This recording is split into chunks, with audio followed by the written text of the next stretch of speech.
Okay, Sinead, do we have any citizen comments? No, sir, we do not.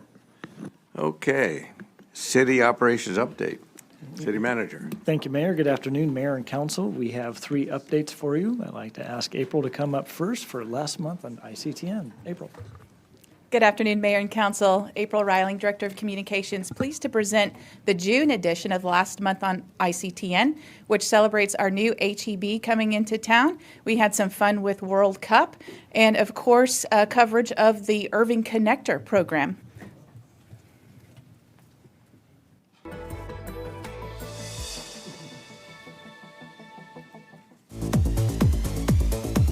Your ICTN team produced 36 videos in the month of June.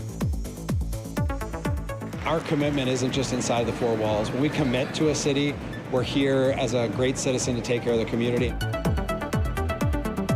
The city of Irving puts this event on every year like clockwork. We're here to celebrate our freedom and just have a good time. There is no event like this event. You cannot go anywhere where you get this much steak, all included in your ticket.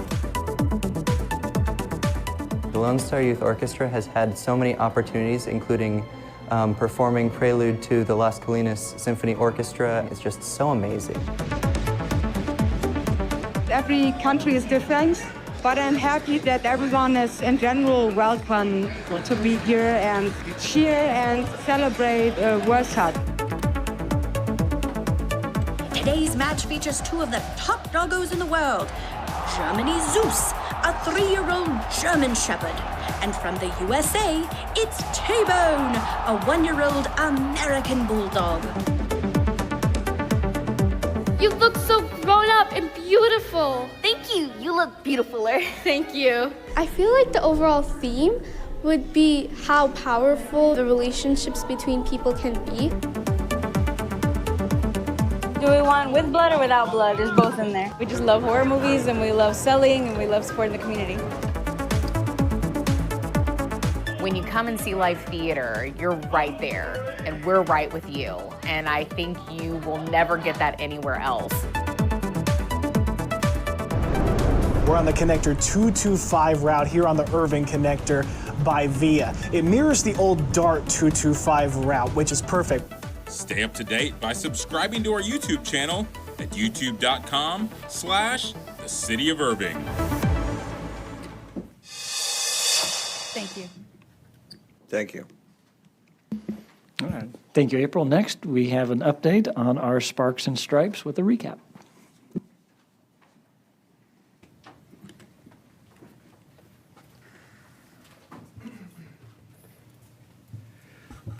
Fantastic. Mayor Zabanta, council members, executive team, and all my colleagues. I'm Kyle Conway, Special Events Supervisor for the Parks and Rec Department here in the city of Irving. I'm here to deliver a recap of a pretty incredible weekend that happened on July 3rd and 4th. And I want to say that most of you participated either directly or indirectly in this event. So thank you for that. It was a little warm, but the weather cooperated. And in the special event world, that's all we need is a fighting chance, right? Just a little window. I'm going to start the presentation off with a really cool video that April and her group put together.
Fantastic video. Thanks again to the communications folks for doing that. This slide kind of talks a little bit about what I visited with you about a month ago, which was when I was here last month. We were talking about what we were planning on doing.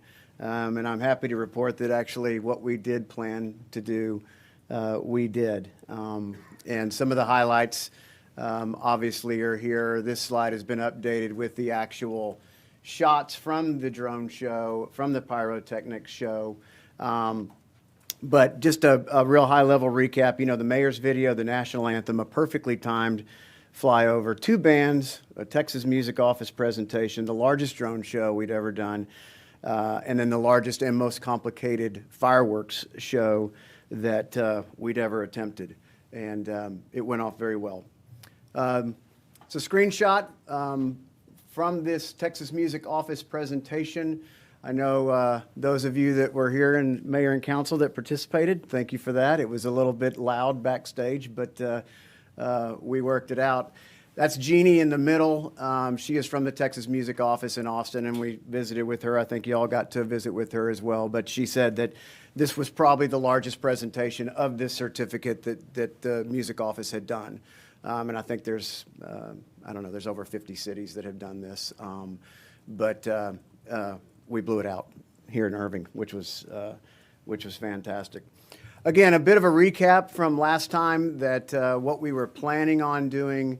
And again, we did it. I visited last time with some little operational changes. This shot down here in the bottom showing a little bit larger and more clear lanes, not only for our attendees to get where they wanted to go, but also from a public safety standpoint, should there be an issue.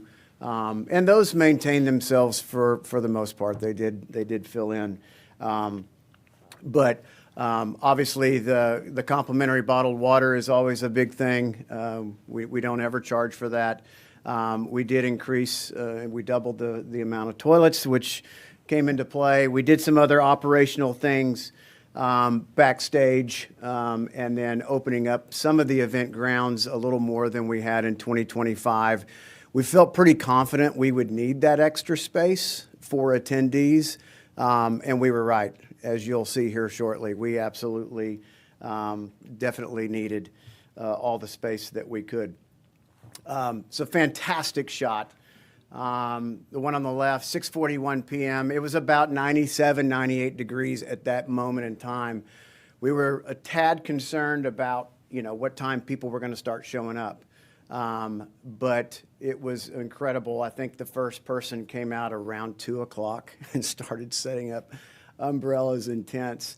And then obviously right at 9 o'clock, we had pretty much full capacity. And some of the logistical things that we did, we changed over from last year to this year, was kind of cleaning up this backstage. Those are the drones that are positioned right there. This is before they took off, obviously. The bathrooms were added, which opened up some of the additional space, again, that we definitely needed.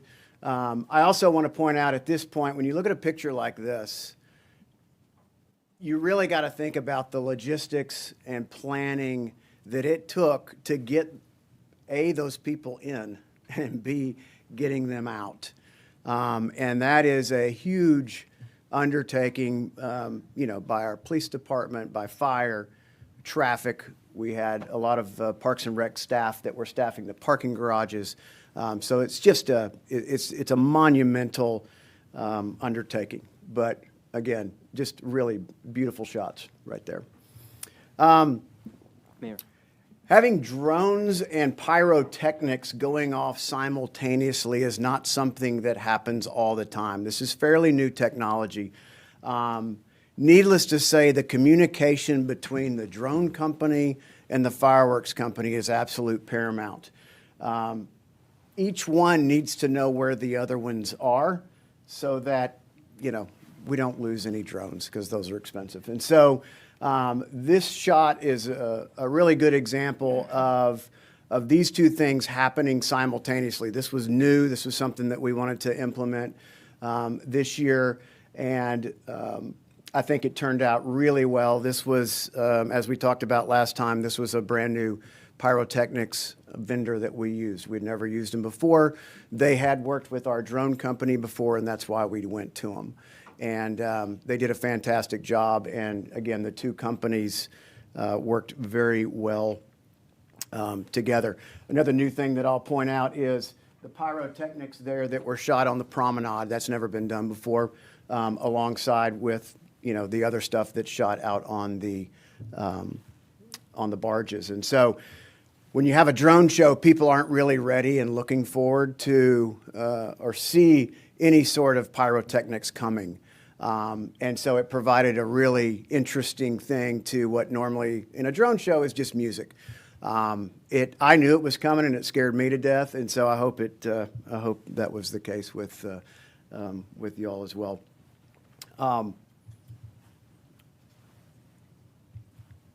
there we go. Another great shot of, again, shooting from the promenade there, also from the barges in back. From a perspective standpoint, it also is a really interesting and incredible viewing experience. Again, these are things new that we wanted to implement for the 250th.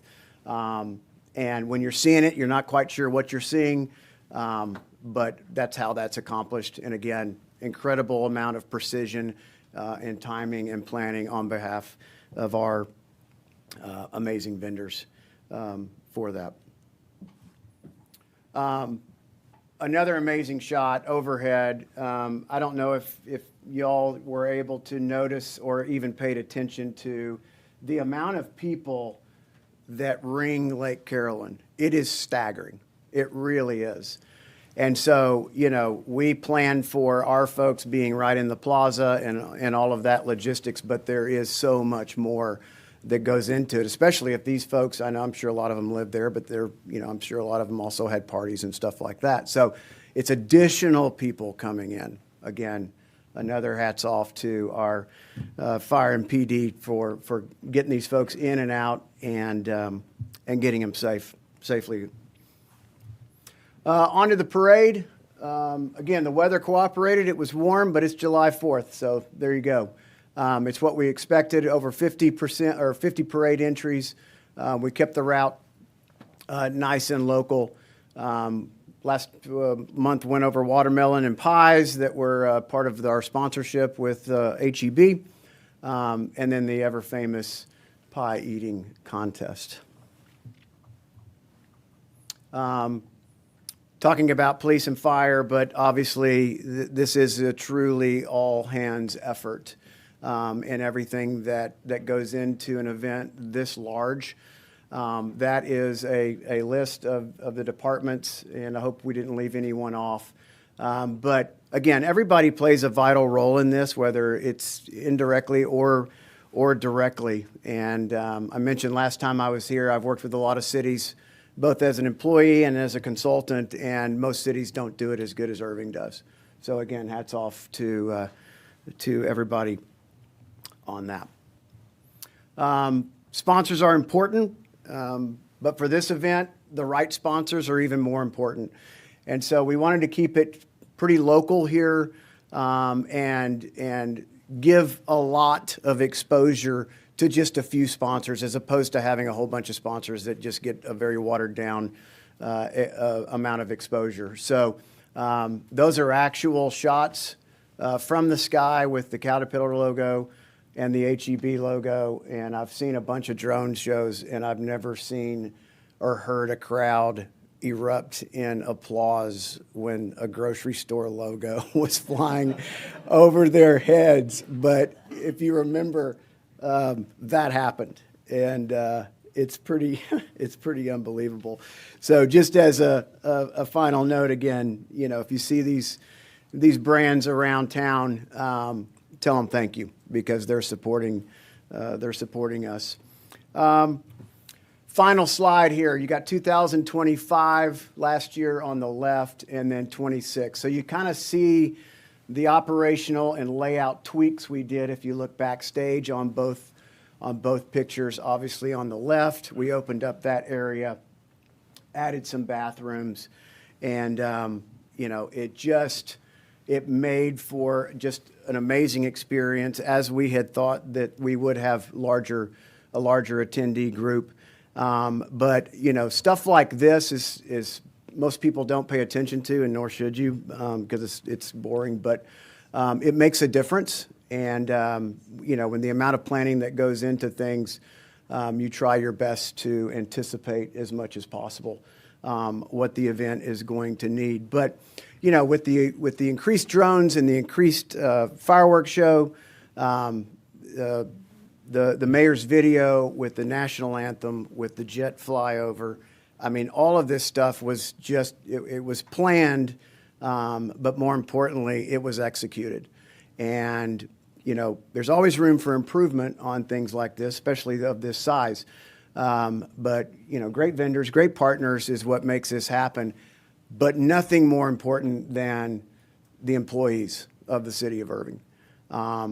It's amazing how many there are, and it's amazing how good they are. They do their regular jobs, but then they transform into something completely different when it comes, to putting on this event. Again, lots of room for improvement. I've asked a lot, but I'll ask again please let me know if you have some thoughts on ways, some things that you saw, because we all can't possibly be everywhere. I think my notes, note page is up to seven pages of notes for next year. And so I have one more little treat for you from the communications department. And the last thing I'll say is the August 4th recap, or the recap is August 4th for this. It's already on the books.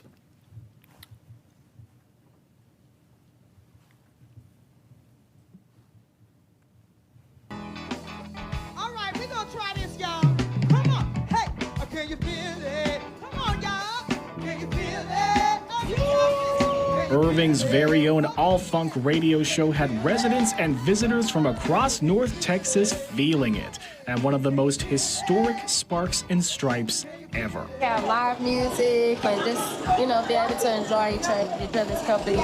This is the first time I'm being here. This is the most popular event in Irving. We liked it last time we came, and I heard it's going to be bigger, better this year because it's 250th. This Sparks and Stripes was a big one. You could feel it in the air between the savory dishes and ice-cold desserts. People didn't have to beat the heat for too long for what came next.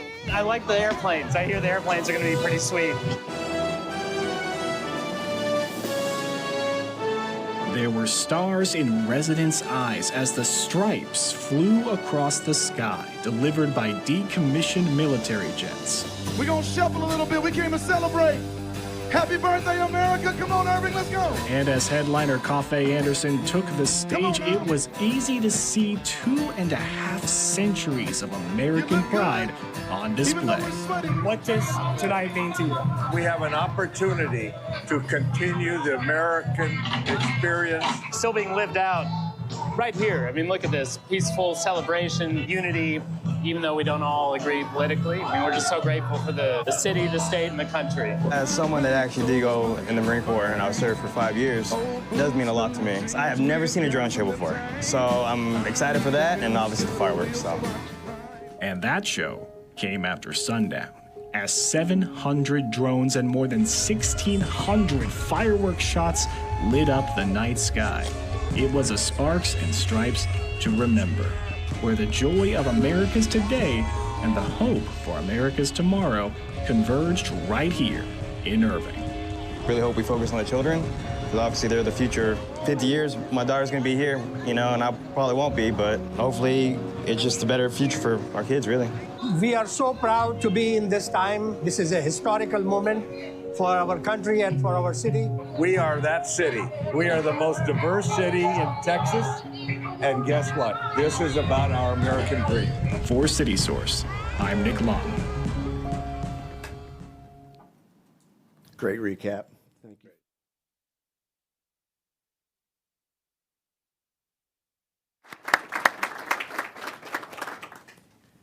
Comments, anybody? I just Luis? have a question, if you can go back to the slides where we can see the comparison between both years. What is your estimated, number of people, 2025 versus 2026? What was the increase there? We have a staff. We have a staff in the Parks and Rec that is that's really good with artificial intelligence. But we actually took these pictures and put them in, and the 2025 estimate's about 18,000. The 2026 estimate is about 25,000, and that's just in Levy Event Plaza. So and again, it's an estimate. There's no possible way to know exactly what those numbers are, and if you really want to look at the whole picture, you look at all the way around Lake Carolyn. No, that's what I was asking. I figured you wouldn't count them one by one. That would take a minute. So. It would take a minute. You would have, that would be a ticketed event, things like that. And obviously, we don't charge for this event, and so it's purely speculation. But just you were saying suggestions maybe for the float. We still ran out of candy, though. I mean, that's how does we need that a candy happen? sponsor. Yeah, I mean, HEV, can't, you know, a little candy. Noted. No, but great work. Excellent stuff. Anybody else of the council like to say? I mean, it was a really, I couldn't even walk without trying not to step on somebody. It was so crowded. I mean, it was just fantastic. And I just have to tell you, it really makes you feel like you're part of a great country. And to separate and do it 250th anniversary, I mean, it doesn't get any better. So thank you for just a great, Joe, where are you? Don't be hiding on me, Joe. There he is. Thank you, my man. And April, thank you. I mean, you know, our communications is just getting better every time you're up there doing it, so thank you again. Any other comments? Yes. Oh, excuse me, go ahead. Just want to echo what Mayor's saying. You guys delivered a phenomenal event. I spoke to so many residents that were there. They were loving it. They were enjoying it. We were loving it. What was really phenomenal was everybody that was volunteering and working that night, and then they showed up again next morning with cheers and smiles on their faces, you know, delivering another great event. So very, very impressed by the team. Great job done. Hats off to you guys. Thank you. Thank you. Yeah, let me, go ahead. Go ahead. Thank you, Mayor. Hey, thank you, Kyle, and thank you to Joe, your entire team, and to every single employee that was out there for a very long 2 days, but a very successful 2 days. Thank you for all your hard work and making sure that our residents have a great experience, because that's what this is for and that's what this is all about. I know there's always after-action components. There's always something we can change and fix, and I appreciate the meeting coming up to walk through some of those. The one that I wanted to bring up here is the next night on July 4th. I actually ordered some takeout from the Italian cafe, and as I was driving over to pick it up, I saw all these cars driving down Las Colinas Boulevard. And after I picked up my food, I drove down to Levy Event Plaza, and there were hundreds of people going in and parking and waiting for the fireworks on July 4th. Is there maybe a way we can talk about it in our after action to put some maybe messaging or some message boards out there saying, sorry y'all missed it, look forward to seeing you next year type of thing? But there were, and I talked to Hammond, and Hammond said that they had estimated that there's over 1,000 people that showed up the next night. So I think maybe to help them out and get to another area if they wanted to see some fireworks, but just a thought. It's good to know that we're that popular that they were showing up again for round 2 the next night. Thank you. Yeah, I think, well, first of all, I don't know if any of you saw on the access road south of 114 up along the knoll all the way from MacArthur to Rochelle, hundreds of people, maybe thousands of people that were up there camping. And I mean, it was just, it had to be more than 25, maybe 26, 27 when you start putting it out there. But what a real home run. And so I want to thank you for that. And thank everybody. I mean, this is something, I saw everybody out there, everybody having a good time. And we got a little bit lucky. It was hot, but we had a little bit of a breeze, so that kind of helped us all. But, you know, it's an interesting point, Chris, what you brought up. And that is, you know, we're all used to celebrating on the 4th of July. And I don't know, other than the parade was part of it, but maybe we ought to think about doing something else, because it just fell on a Saturday. Maybe on that occasion we could have done a little bit of something. I don't know what that is, but that's something you all might think about. I just think that you hate to not have a session that we started on Friday the 3rd, and here's 4th of July, and you know, everything just went smoothly, and everybody, we had by the way, the parade had a lot of people along the parade route. I thought that was also a big win. And at the end of the day, I think I saw Ahmed out there trying to give candy to kids, and so where's my police officer? Going to yank him back on the float, not let him do that. That's a safety violation, by the way. So where's the chief? Don't let him do it again.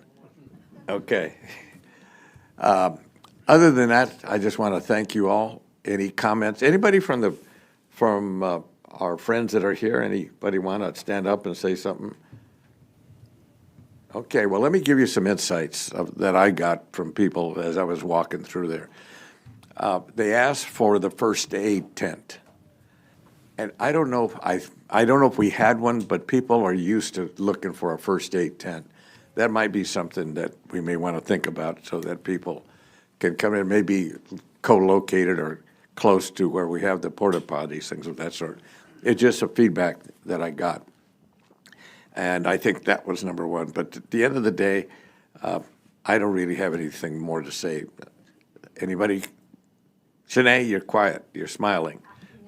Where's my chief of fire?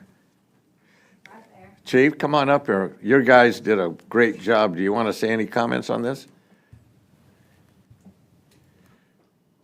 Even though we had fireworks, I know you handled that pretty well. I just think we need more candy. Yeah.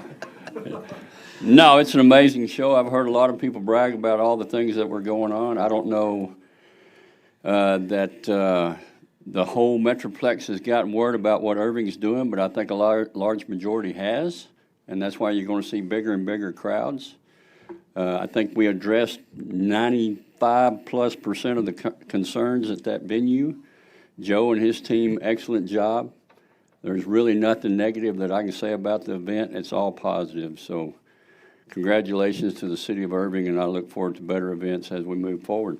Thank you, Mayor. Chief, when I have you up here, did we have any incidents where people were coming looking for our EMS or site where they either were sunstroked or had some kind of medical emergency?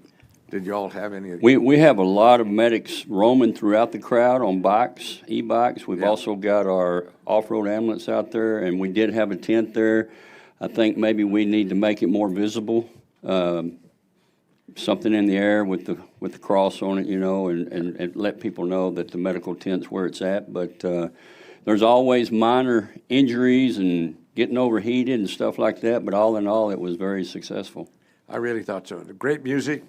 The only last comment I'll say, people were wanting to hear it that were way in the back part, and I think that's another one. All this is not anything other than to say, hey, great, we learn every time we do this. Sure. So thank you. And if I could make a couple more comments, just real quick. There was a first aid tent, and I think the chief is right. I think with crowds like this, we're going to have to look at getting signage up in the air. There was a lot of signage on the ground, but at some point, whenever you start getting, the crowds that we had, that signage is only good for a couple of hours, and then it just basically is gone away. I heard of, I think, 4 overheatings, 4 people that were overheated, nobody was transported or anything like that. They were sat and given, fluids and things like that, and there was no issues. Great. Which is phenomenal. Where was the tent located?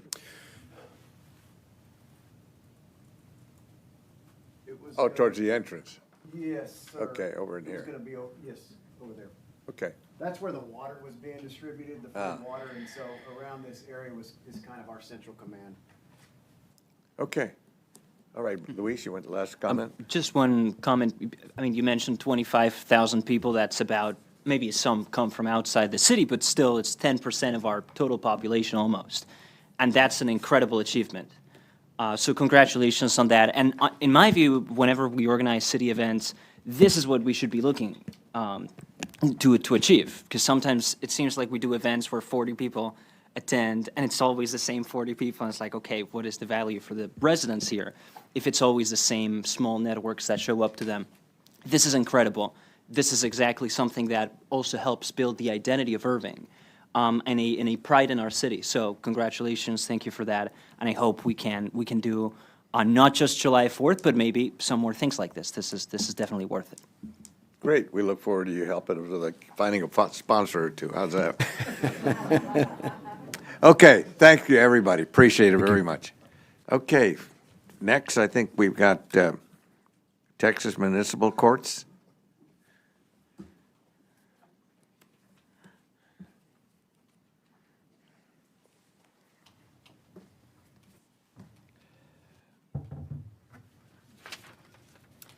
Good afternoon. afternoon, Mayor and Council. Jennifer Bezorgnia, Court Services Director.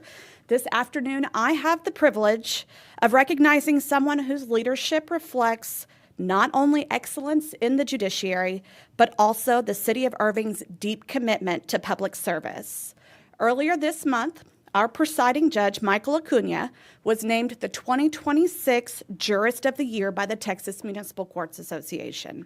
This is one of the association's highest honors, presented annually to a municipal judge who exemplifies integrity, judicial excellence, leadership, and a steadfast commitment to the fair administration of justice. Out of all of the municipal judges serving communities across Texas, this year's honoree is right here in Irving. As many of you know, Judge Acuna joined Irving during a pivotal time in our court's history, as an entirely new judiciary came together with an opportunity to build a strong foundation for the future. From the very beginning, Judge Acuna has led with humility, collaboration, and an unwavering commitment to fairness.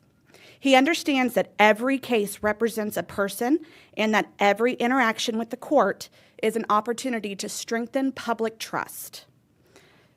His partnership with our judiciary, court staff, prosecutors, law enforcement, and city leadership has helped foster a culture where judicial independence, operational excellence, and exceptional customer service work hand in hand. Judge, this recognition reflects not only your outstanding service on the bench, but also your character, integrity, and leadership you bring to our court every day. On behalf of our entire City of Irving team, many of which are represented in the audience today, thank you for your partnership and your unwavering commitment to serving our residents with fairness, integrity, and compassion. Congratulations on being named our 2026 Texas Municipal Courts Association Jurist of the Year. We're super proud of you. Great.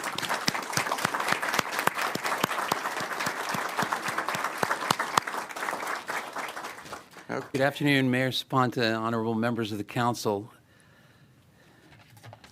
Thank you very much for inviting me to be here this afternoon. To be selected as Outstanding Jurist of the Year by a statewide organization representing all those who serve in the over 900 municipal courts across the state is a humbling experience, and I'm grateful for this honor. This award is a shared recognition for everyone with whom I'm blessed to serve at the Irving Municipal Court. Our team members have faced numerous challenges, but they have triumphed over them through hard work and a commitment to a shared vision of what our court can be. We have more work to do, but I am confident that we will continue to enhance our court procedures for the good of all in compliance with the law. I am very fortunate to be their presiding judge, and I'm thankful to be here. Thank you all. This moment would not be possible without a few people I'd like to especially recognize. The first one is my amazing wife, Kathy. She's not here this afternoon, but I need to recognize her. She has endured me missing dinners, after-hours calls, late arrivals, and other personal sacrifices due to my job. As public servants, we knowingly sign up for these obligations, but our loved ones do not. Yet her support has never wavered, and words cannot express the depth of my gratitude to her. Another is my colleague, our Honorable Court Administrator, Jennifer Bezorgnia, along whom I am honored to serve. Her generosity in sharing her expertise and her willingness to participate in a collaborative effort to more effectively serve those who enter our court is a blessing for which I am profoundly grateful. I greatly treasure our ability to meaningfully and honestly communicate. Thank you, Jennifer. I am also immensely appreciative of Jennifer's leadership, clerical, and city marshal teams. I'm also deeply thankful for the support and collaboration with my judicial colleagues, Judge Michael Hubner and Judge Jeffrey Cornell, my administrative assistant, Ms. Priscilla Pena, Chief Miller, his leadership team at IPD, Mr. Hellman, Rachel Wood, KO, Janet Spugnardi, and their prosecution team led by Mr. Matthew Saliba. The accomplishments of the last year and 9 months would not have been possible without their cooperation and help. It is much easier to succeed when you work in conjunction with a superlative team, and I do. I am mindful that as our state legislature recognized in House Concurrent Resolution 75, which passed during the 23 legislative session, more people encounter municipal courts than any other type of court, and their experience in the municipal court affects their perception of the greater Texas judicial system. I recall the legislature also stated in the resolution that municipal courts play a vital role in preserving public safety, protecting the quality of life for area residents, and deterring future criminal behavior. I am most grateful for the support of the City Council. I praised you when I first arrived for creating an atmosphere of courtesy, professionalism, and collaboration, and I still feel the same way. Being appointed as presiding judge by you has been the greatest honor of my professional career. I remain cognizant of the enormous trust and responsibility you placed in me to serve as presiding judge, to lead the court, and to ensure that we administer justice in a fair and transparent manner in adherence to the law while treating everyone with dignity and respect. You know, it's an honor to be recognized for work you love to do. President Coolidge stated, "No person was ever honored for what he received. Honor has been the reward for what he has given." I'm grateful for this honor, recognizing past achievement, but please know it will inspire me to keep giving during all future endeavors. Thank you very much for inviting me to be here this afternoon. Thank you. Judge. Thank you, Judge Vicuña. I'd like to have your team and if your judges are here, if they would either come on up so everybody could see them. Sir, yes, here they come. Judge Hubner, Judge Cornell. Jennifer, do you want to invite your people up too, please? Yeah, let's have all the court staff coming up. Come on in. Our court crew is coming up. There they are. So first here, Mayor, we have Judge Michael Hubner and Judge Jeffrey Cornell. Great. All these illustrious folks are folks who work in Jennifer's April, I know you got a photo ready to go, right? Thank you. and prosecution. You can just move them all the way. Keep going all the way over, Judge. Okay. Come on over.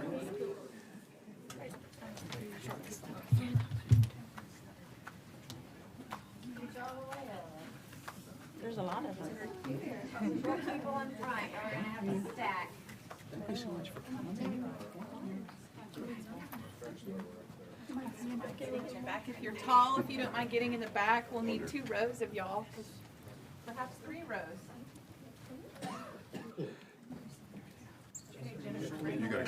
I wanted to do this because we don't get to see you all very often. And it's really important that we know who's behind our judicial system here. Judge, if you take a step back and let the staff flank you. Guys, will you make room for the judge? Sorority pose? Okay, everybody stand up straight. Thank you. Great, thank you. Judge, thank you.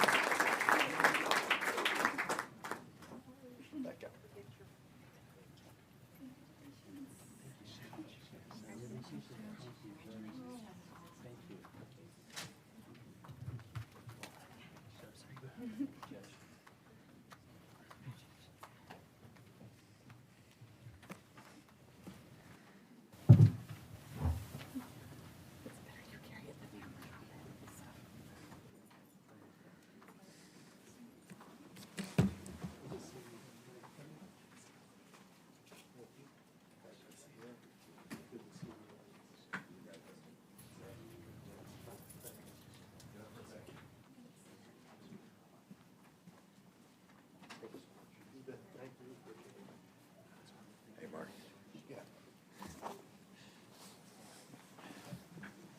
Buddy up there. Okay, thank you. This is really it's an inspirational day so far. So let's see if we can get into the more I don't want to say mundane things, but things we're going to have to get into here to have the preparation for our council tonight. Okay, at this point, City Manager, do you have any comments before I get into the regular?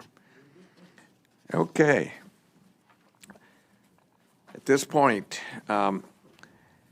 for those of you, I'm going to introduce my granddaughter.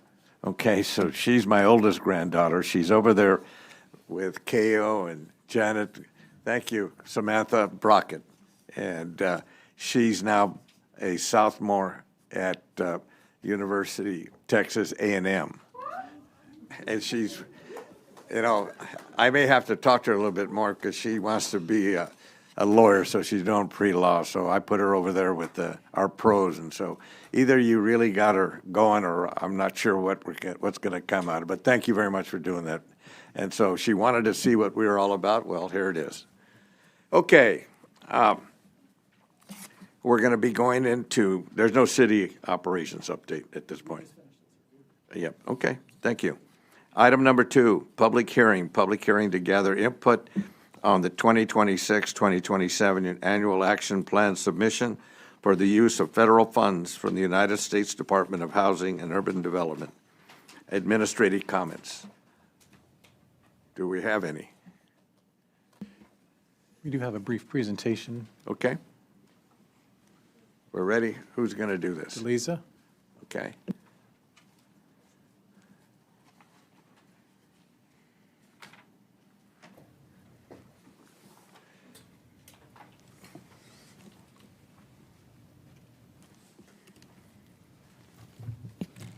Good afternoon. Delisa Geerling, Community Development Manager. Tonight is also the public hearing for residents to speak on. So today's the second and our final public hearing for the annual action plan. I'll just go briefly over the budget, our consolidated plan, action plan process, proposed budget, and our public service allocations and our next steps. So if you're not aware, the community development side of the Community and Economic Development Department is funded through grants from the U.S. Department of Housing and Urban Development. We receive very little general funds for our department, our division. The city of Irving is considered an entitlement city due to the city's population, number of residents in poverty, number of overcrowding, and many other factors. The city receives the following grants through the entitlement process since 1999. We've been receiving the Community Development Block Grant, the Home Investment Partnership Grant, Emergency Solutions Grant. So as an entitlement city, we must complete a 5-year consolidated plan with a yearly action plan and associated yearly budget. During this annual process, the city engages the community with 2 public hearings and a 30-day public comment period. The city staff works with the Housing and Human Services Board to create the annual budget, and then the completed action plan is forwarded to City Council for approval to be submitted to HUD for their approval no later than August 15th to begin spending funds on October 1st. So to get resident feedback during this process, the city staff holds 2 public hearings and a 30-day public comment period. We advertised in the Irving Rambler newspaper the public hearings on April 18th and the proposed budget on May 30th, as well as on our website and on email for those residents who enrolled into the city's listserv program. From previous resident feedback, this year we held our first public hearing on a Saturday morning on May 2nd. The 30-day comment period began on June 16th and it will end this Friday and July 17th at the close of business. Anyone who still wishes to submit comments may do so. I'll go quickly over our grants that we receive. Community Development Block Grant, or CDBG, is our most flexible grant we receive. No more than 20% of the funds can be used for administration, and the city uses these funds for our in-house rehabilitation program, where qualifying residents may receive assistance with home repairs, such as a new roof or plumbing or electrical. The city also uses these funds to enhance qualified recreational centers or update playgrounds in eligible areas, as well as funding public service agencies. This is where the city is able to provide up to 15% of CDBG funds to area nonprofit agencies to assist community programs. The Home Investment Partnership Grant, or HOME.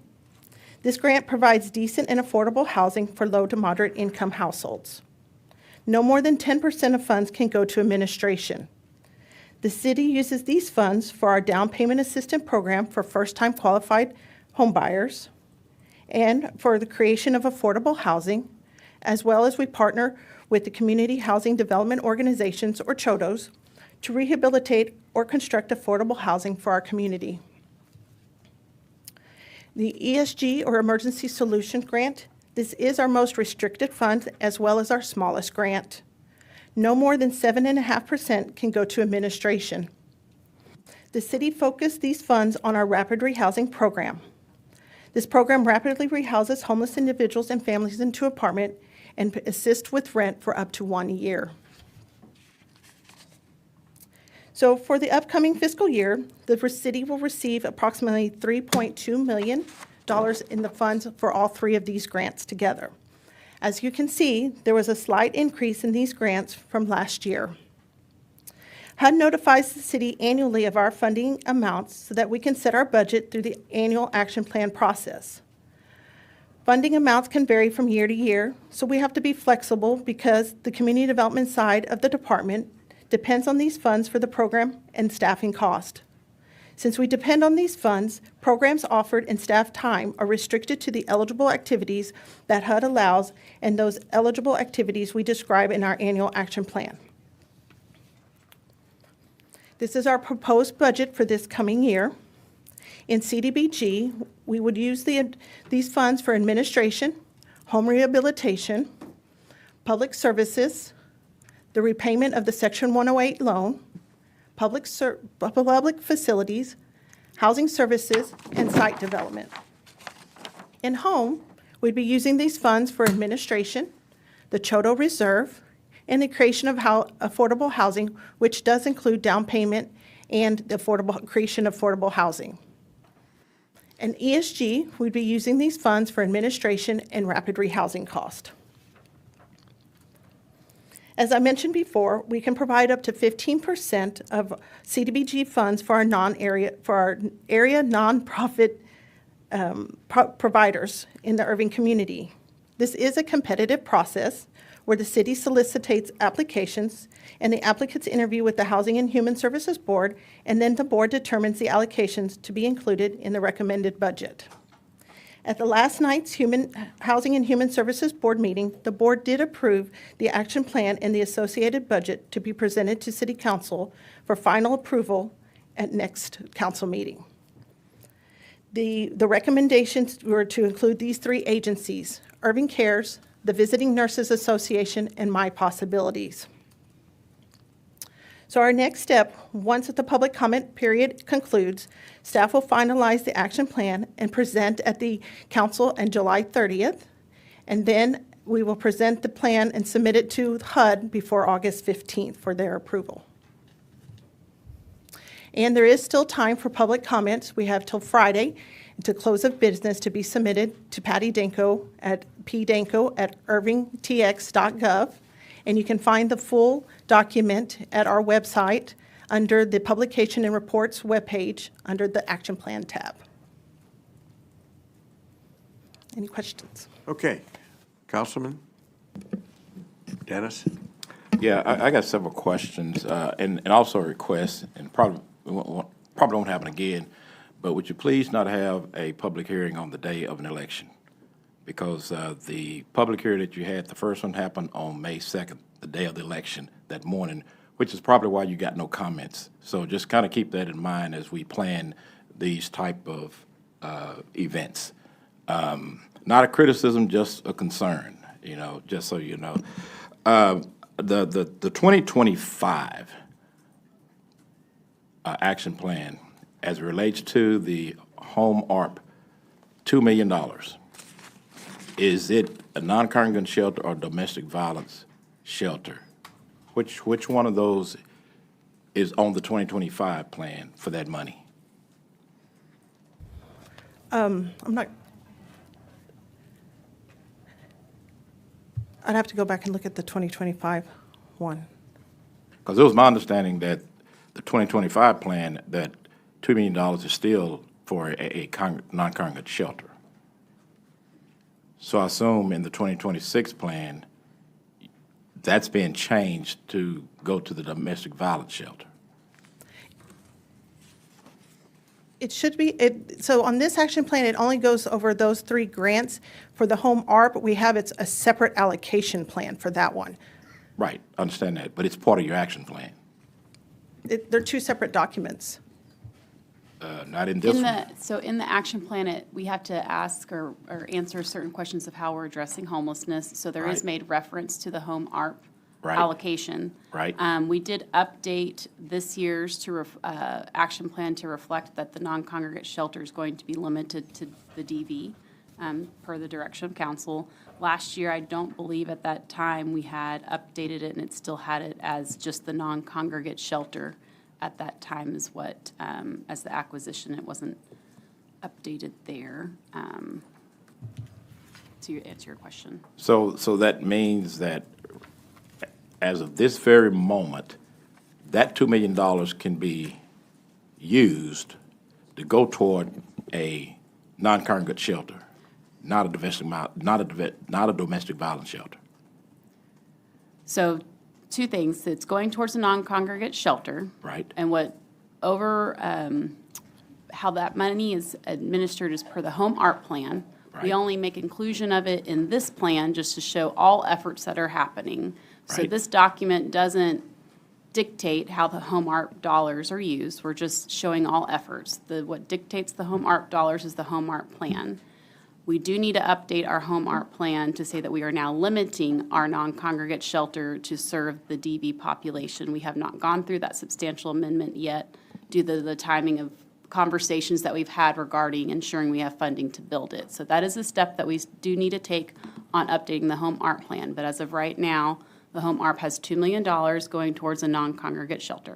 Okay, that's what I thought. To the council, I would respectfully again ask that $2 million be not used for a domestic violence shelter. And then my second question is, of the $400 and some thousand that, and I'm talking about the ARP plan, that was designated for homeless services, how much of that money has been spent on homeless services?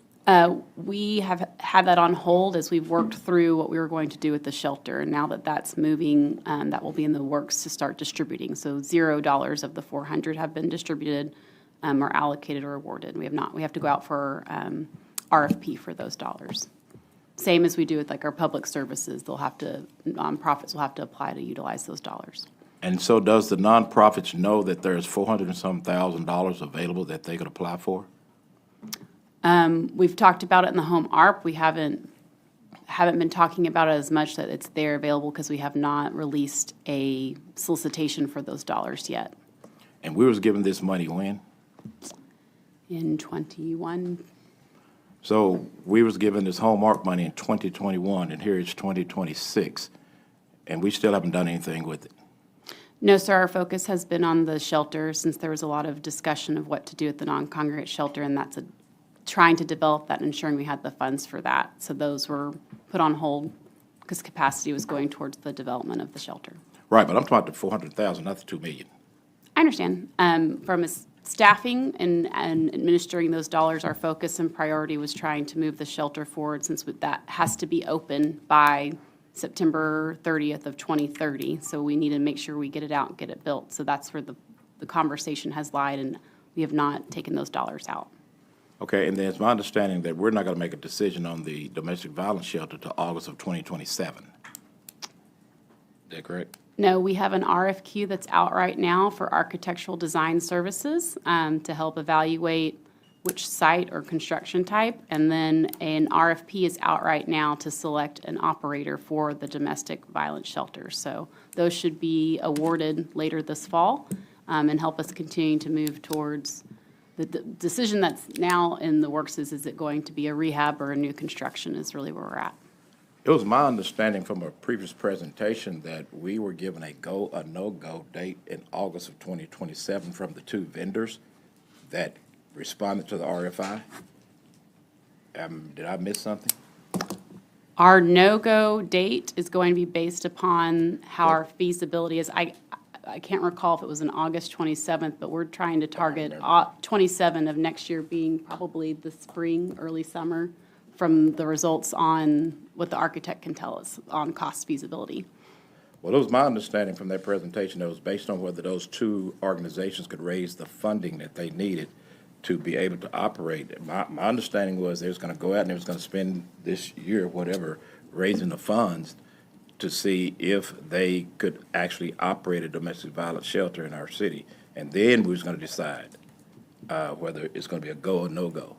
I don't know if unless I was sitting in a meeting somewhere else in some other city and heard that, but No, that is a portion of it. So, but we haven't selected an operator yet. Once we select the operator based upon who responds to the RFP, they will then start working on their ability to raise the funds, and that is a part of the decision of the no-go. And that should be about the same time that we decide on what the construction type would be of a rehab or new construction. We're trying to have it happen as soon as possible versus waiting till August of 27 of next year.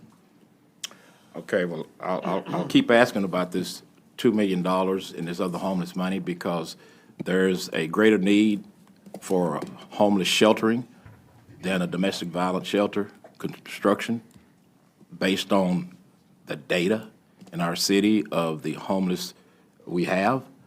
And when we start talking about prioritizing funding and we're telling HUD these things, we need to prioritize some of this money toward helping some of these nonprofits and helping toward our homeless problem, which is getting worse and worse and worse and worse as we are finding out from some of the emails and the frustrations of some of the business owners downtown, about the homeless sleeping downtown. Chris, I asked you this question a while back, and I'm going to ask you the question again. Do you need that $2 million to build this domestic violence shelter? Go ahead, Chris. The cost estimate is going to be higher than the dollar amount that we have, but we will build to the dollars that we have.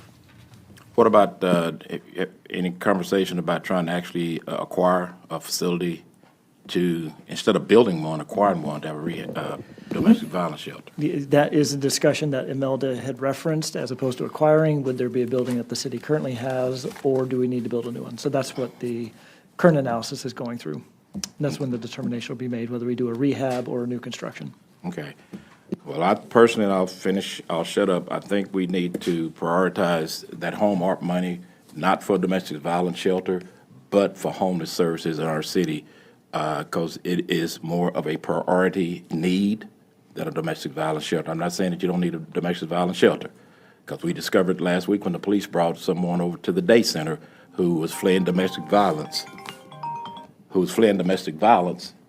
and they had nowhere to go. So, again, we need to put that $2 million and that $400,000 in the homeless services. Okay, let me ask, I'm going to make an observation. I'm pretty sure that on our federal money that they mandate a date that we have to come forward with, like on this May 1st date. And then again, Shanae, we don't call the date for the elections. I think that comes out of either the Dallas That was a county or- election. yeah. We don't have, May 2nd election was Saturday. So I'm not sure, Dennis, what you're referring to, but that had to be a November or something election. We don't have public hearings on Saturdays. Our election is on a Saturday. What you're referring to is the first public hearing that the staff hosted for this plan, which was held on Saturday, May 2nd. And your comment, and we'll take that into account, is next time, if we're going to have a Saturday one, make sure it's not corresponding to Election Day. Okay, I didn't even know about that, so. So we Yeah. can make that call? Is that what you're saying, Philip? Okay, good, yeah. Oh, no, it's a good comment, Dennis. I hear you. We're good. Okay. Anybody else have any comments? Thank you. Appreciate you.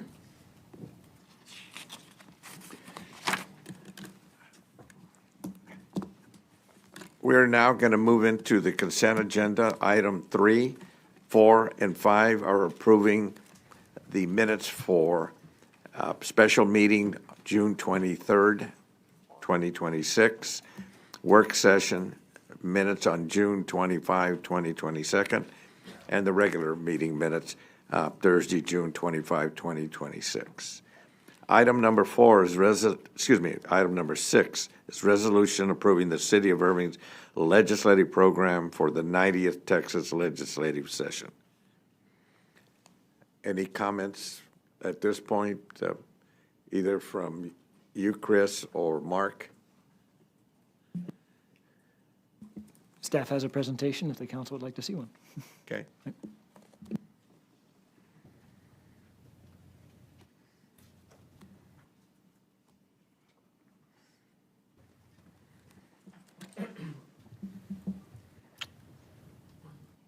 All right, thank you, Mayor and Council. This is pretty much going to be formally adopting what you reviewed in the work session a couple weeks ago, but I'll take you back through it and we can go into as great or as little detail as you like. So just another quick overview of the legislative session. So there are about just shy of 10,000 bills filed last session, and there will be several thousand of them related to cities, and a percentage of those will pass, and so this will help us identify which bills we want to engage on or not. Here's another review of our state legislative delegation. And right now we're in the interim, and that's why we've come to you with the legislative program at the time that we're coming to you, because right now we're in the space between legislative sessions. The next session begins in January of 2027. And what the legislature does during this time is they hold hearings and they take testimony and they discuss bills that they may potentially file in the upcoming session. So this work is underway right now. We're back and forth. I've been back and forth from here in Austin quite a bit in the last couple of weeks, and that process will continue through the fall. So I've got just a couple bullet points here on what some of the committees are studying that are relevant to cities. For example, managing data center growth, looking at hotel occupancy tax and other issues such as that. The main theme of the legislative session will be tax cuts, and as a side note here, you may have seen that the governor and the lieutenant governor and the speaker advised state agencies earlier this week that they will be asking for 3% across the board cuts from all state agencies as a starting point for their legislative appropriations request. And we'll go further into the finance components in just a couple slides, but we'll also be looking at transportation issues, some of which we've talked about here, such as autonomous vehicle technology, also looking at water and wastewater fees. There is a committee on delivery of government efficiency that'll be looking at the use of AI to detect waste, fraud, and abuse.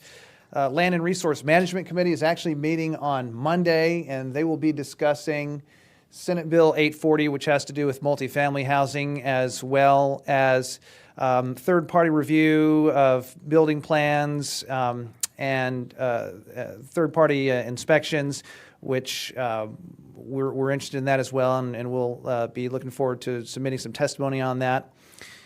The State Affairs Committee is also looking at data centers, public-private partnerships, again, more transportation issues.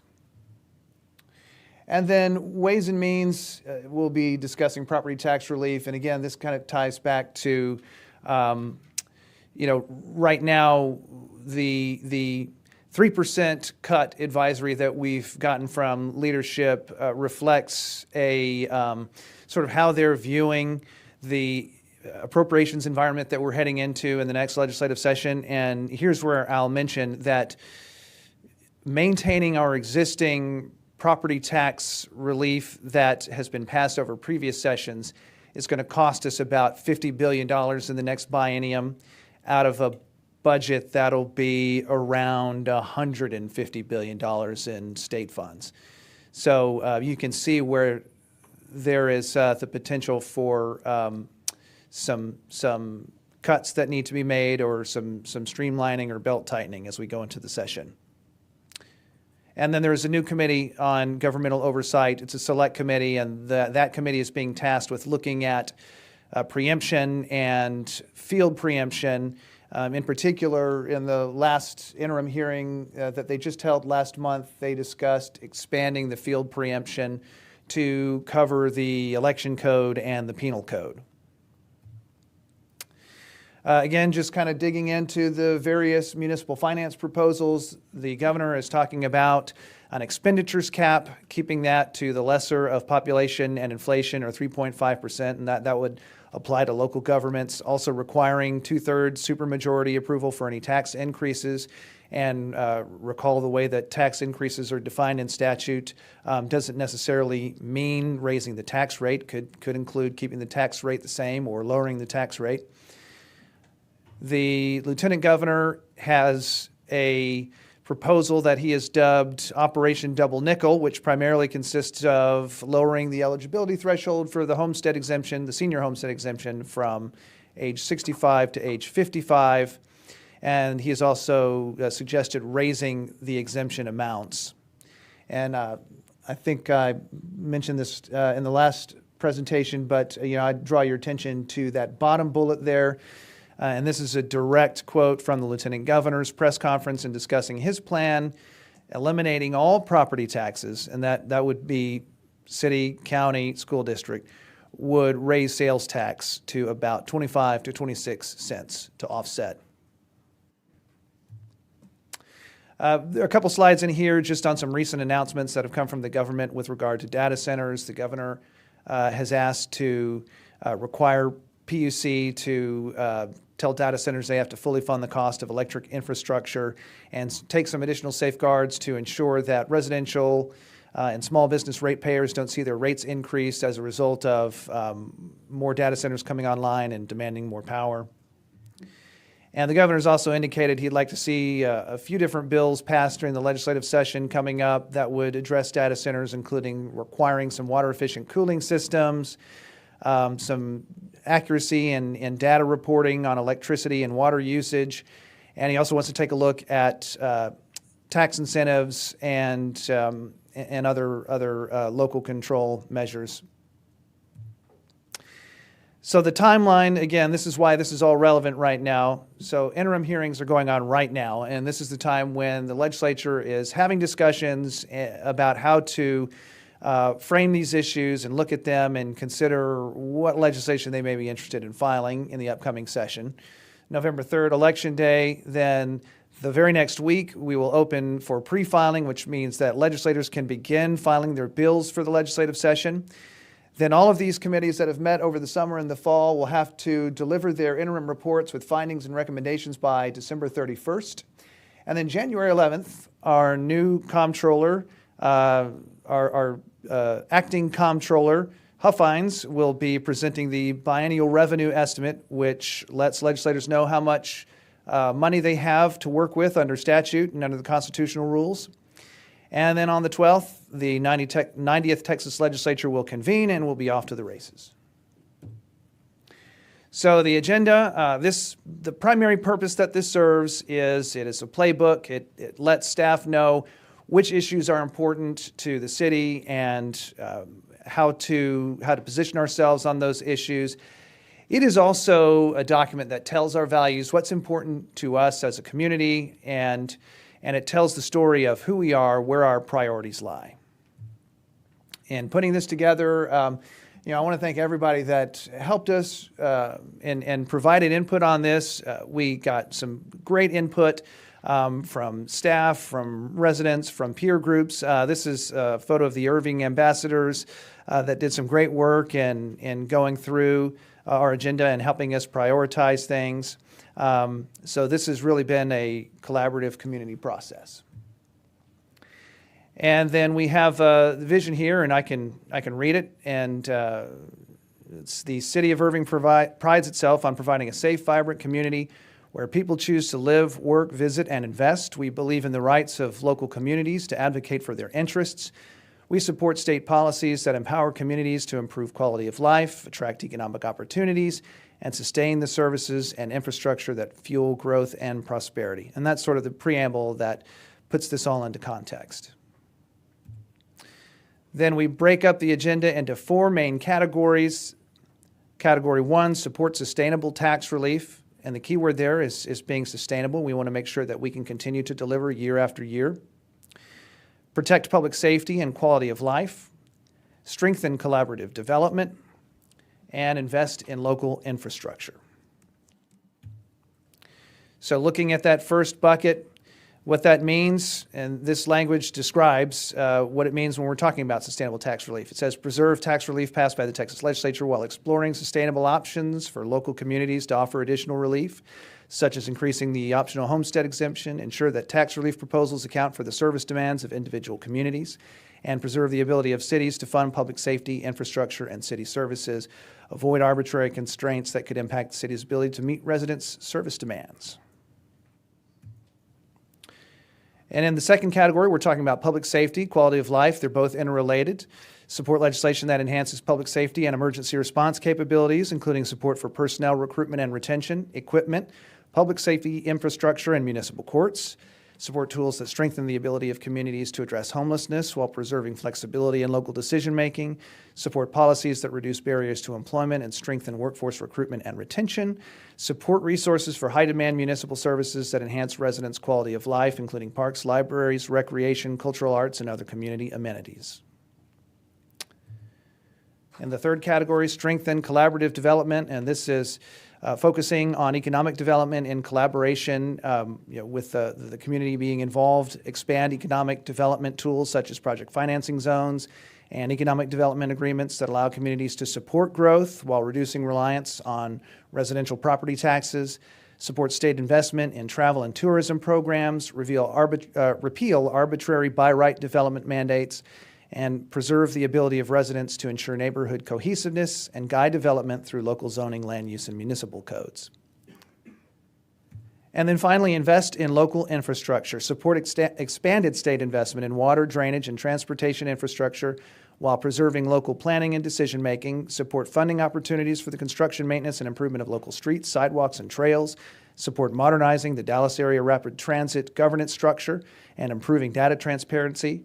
Identify long-term funding to support regional transit. And that is the agenda recommended for your approval. Any comments, any of the council members? I got a question. Yes, So sir. on the committee hearings for the Senate Bill 840? Yes, sir. Do you have an idea kind of what, are they looking to maybe like do some carve-outs, or you kind of got an idea of what that's going to be focused on in particular? Great question. Let me find the slide here. So the Committee on Land and Resource Management is meeting on Monday, and one of the items that they'll be taking up for consideration is Senate Bill 840. And that bill was authored, or it was carried in the House, at least by the chairman of that committee. So there have been a number of cities that have been called to testify on that bill. Some of the communities that have passed similar ordinances impacting multifamily development. So there will be a robust conversation between the chairman and those that have been invited to testify. We will be interested in seeing how that conversation goes. We'll also be interested in seeing how the rest of the committee approaches that discussion. I think that it could go a variety of different directions. I think this is, in all of the items that are on that agenda, this one, I think, has the potential to attract maybe the most attention, or at least a lot of attention relative to some of the other ones. And I think after that hearing, we'll have a much better view of where both the chairman, the members of the committee stand on where we go from here. Okay, and I take it you'll be there? I will be there, yes, sir. David? Oh, okay. I figured you'd want to go. Yeah, that's a good point. That's something that we and the council will be working together with our city manager and Mark as to which one of us committee chairmen will be then being part of that process, okay? We're going to have to be really careful as to when we go down and who we deal with and who's coming from here. And that'll be coordinated. We'll all be, aiming towards it. But Mark, thank you. I think what's an important piece is that I know in our visit that when I was down a week ago Monday, and it was from Royce West's key guy, Lubowitz, and he was right on it. I mean, he focused on what he felt was going to be the environmental impact of data centers, that he felt that was going to come out of. Then he was starting to prepare what we're finding, and this is for everybody to get this information that it was all three of the state senators that Beth Bowman and I visited with, Royce West, they were not there. This was their key staff people, along with Nathan Johnson's office and, of course, Tan Parker. The good piece of all of it is they were very pleased we were there early. And that's a message to us, that you don't go down in the last minute when they're having a hearing. And I'm glad, I assume you're going to be down there Monday, Mark? Absolutely. Yes, sir. And I agree with you wholeheartedly. We've got to be there now, because now is when the discussions are happening. You know, I think if we start to engage when the bills are being drafted, then it's too late. Yeah, well, one of the things that I thought was interesting, dealing with Royce's key guy, and he'd been down there, 30 years, so he was an old hand at this. He said a couple of things in which I do agree is some of the information that comes out of TML in particular is taking a look at what bills did not pass in the last session that'll obviously going to be looked at and potentially be put on the calendar again. So that's kind of the good news, that we can kind of get a view of where that's going to happen. But he also said a couple of things. I thought that the two major associations that are down there, they're not, I guess, being as effective as they used to be. I'm going to be nice about it. But so that really brings it on to us, that we're going to have to play a role down there, which, I think is going to be critical. And of course, the data centers will be, I think the governor is now doing, pretty much laying things out. He's been driven by, and I think the speaker is going to have some say on this, because it's coming a lot from the rural areas in particular. The 840 is going to probably impact us and what we did as a city council and our ordinance going up 8 stories, because we're going to probably see some of that. I don't know what we've heard at this point, Mark, but I think the more we can figure it out. And then the interesting thing is the water one. Senator Betancourt, I thought it was interesting, because here's a guy that's not exactly a friend of municipalities. And now he's now the champion of Kerrville and what happened up there on 4th of July last year. Kind of interesting, a little bit late to the game, but let's see what he does with it. Suffice it to say, we're going to have our hands full trying to stay on top of this. And so, Mark, appreciate you getting in front of this. I appreciate you at least laying it out for us. And we'll start to set a strategy up how we start going down there. And city manager, get ready with your key people, okay? Okay, thank you, Mark. Anybody? Thank you, Mayor. Yes. Thank you, Mayor. Mark, quick question. Is there any way that what can we do to have the exemption from SB 840 with the cities like Irving? Well, there are a number of ways that we could seek to be carved out of carved out of statute as it now stands. And I think that's one of the conversations that we'll be actively having as we approach the legislative session. I'll be honest with you, and I think that the author of this bill and the committee chair want to take it the other direction and make it more difficult for cities to pass ordinances that affect multifamily housing. So I think there's going to be an opportunity for us to weigh in, and we're doing it. We're doing it right now. I think we'll learn a lot more about what everyone is thinking and how everyone is discussing this issue after Monday's hearing. And that's why we'll be there to listen and gather as much information as we can. So if I understood correctly, the intent of this bill is to have density increases in the cities where there is low density. Now, the city of Irving, along with other 18 cities, which are more than 55%, already we have it in the multifamily dwellings. So how do we get the exemption? That is what we have to think about. We'd have to get it filed as a bill, and those are things that we're currently discussing. So there could be a possibility of having an amendment to this bill? It would just have to get filed as a bill, and the legislature would have to pass it to amend the statute to create a carve-out. But yeah, that would be the mechanism through which we would change that. All right, thank you. Mark, do you have a comment on this? Yeah, and there's different strategies, and Mark's going to get into all that. You know, one thing you can look at is bracketing out based on our percentage of multifamily that we already have. That's just one of them, right? Right. Good. Yes, sir. A real good question, because at the end of the day, we are one of the highest populated apartment multifamily. So there may be a way that, and we'll see. We'll test the waters. Okay, anybody else that might have any comments on this? Mark, thank you very much. Thank you. Appreciate your time.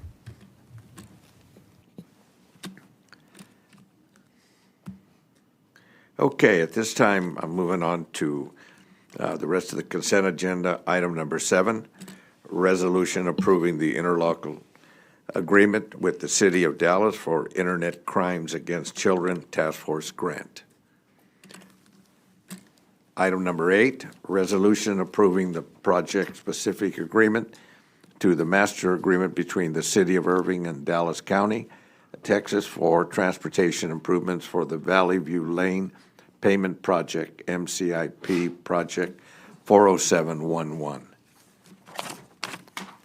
Item number 9, resolution approving and accepting the proposal of SYB Construction Company, Inc., in the amount of $4,223,824.96 for the William Brewster Water and Wastewater Improvement Project.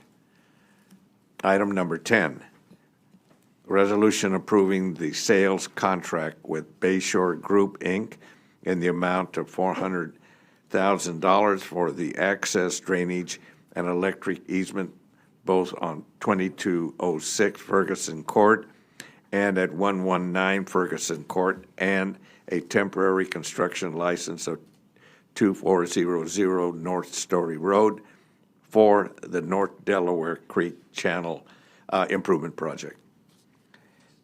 Item number 11, resolution approving request of Music Factory Portfolio, LLP, for the structural alteration to allow a covered patio at Building 1-B at Toyota Music Factory.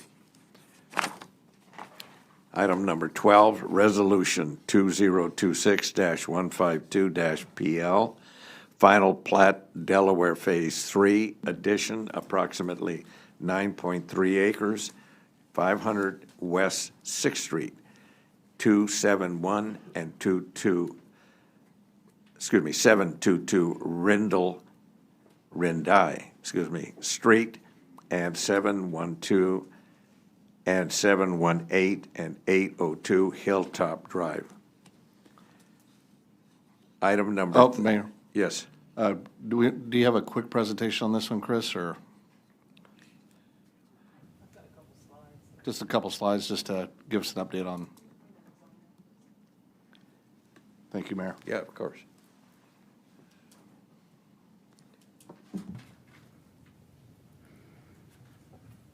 This is the Jocelyn Murphy, Director of Planning.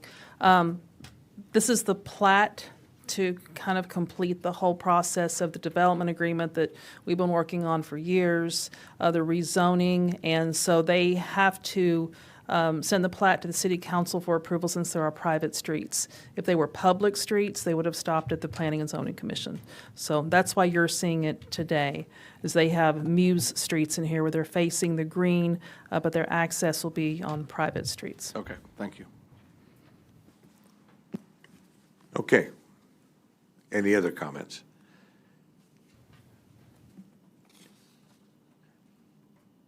Okay. We'll be doing item 13, resolution approving amendment number 3 to the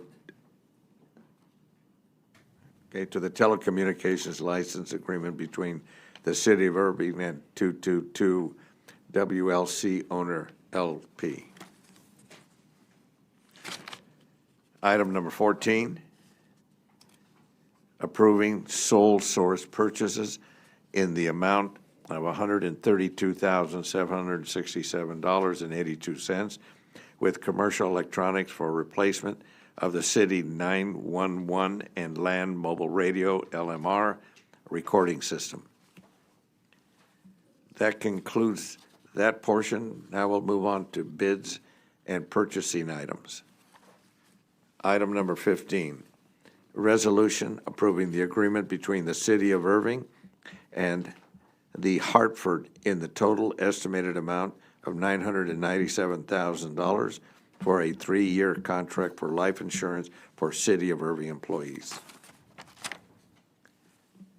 Item number 16, resolution approving expenditures with McMillan James Equipment Company, LLC, in the total estimated amount of $250,000 for the service and repair of pumping stations and equipment through the interlocal purchasing system, TIPS, program administered by the Region 7 Education Service Center.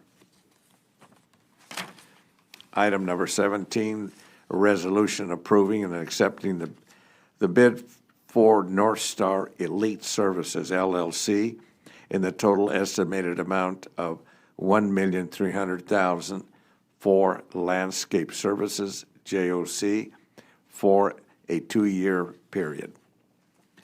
Item number 18, resolution rejecting any and all bids relative to ITB number 027LF-26F for an annual masonry and stonework contract. Item number 19, resolution approving and accepting the bid at Dallas Harmony Construction, LLC, in the total estimated amount of $600,000 for masonry and stonework, JOC, for a 2-year period. Item 20, resolution approving the expenditure with JF Acquisition, LLC, DBA, JF Petroleum Group, for the purchase and installation of a 500-gallon waste oil tank and 630-gallon oil product storage tank and related hardware in the total estimated amount of $130,000 through Sourcewell. Item 21, resolution renewing the contract with Nunley Trans, Inc., DBA Eagle Transmissions, in the total estimated amount of $220,000 for automotive transmission repair, rebuild, and exchange services for a 2-year period. Item 22, resolution renewing the contract with Irvtex Automotive Sales 2, Inc., DBA Westway Ford, in the total estimated amount of $400,000 for Ford OEM parts for a 2-year period. Item number 23, resolution authorizing payment to Zones LLC in the total estimated amount of $104,947.56 for Adobe Enterprise software licensing through the Interlocal Purchasing System, TIPS, program administered by Region 8 Education Services Center. Item 24, resolution renewing the annual contract with Mobile Communications America, Inc., in the total estimated amount $240,000 for access control and video surveillance hardware and service. Item number 25, ordinance amending Chapter 21 of the Code of Civil and Criminal Ordinance of the City of Irving, Texas, entitled, quotes, Motor Vehicles and Traffic, unquote, to amend speed regulation for certain segments of state highways and other local roads. That completes that section. Mayor? Yes. Thank you, Mayor. Yep. On 25, is there any, not presentation on this, but kind of a update on, You got it there, Dan? just give us a heads up?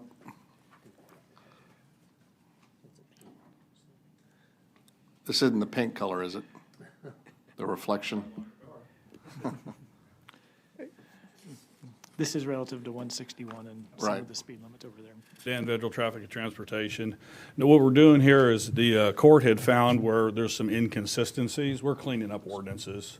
Okay. Because there's no pink slips. for staff or for anybody else associated with this. But this is when an officer does write a citation. The easiest one is really Riverside, used to be called O'Connor. Everything was corrected, just didn't get corrected in Chapter 21 of the city's codes. So we're just cleaning up here. Okay, so that's No speed limits? No speed limits have changed. We're not going to 85 or anything like that? No, sir. All right.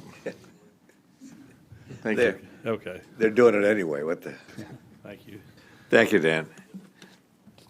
Okay, now we're into individual consideration. Item 26, ordinance, public hearing and designating approximately 19.247 acres of land as tax abatement reinvestment zone number 65.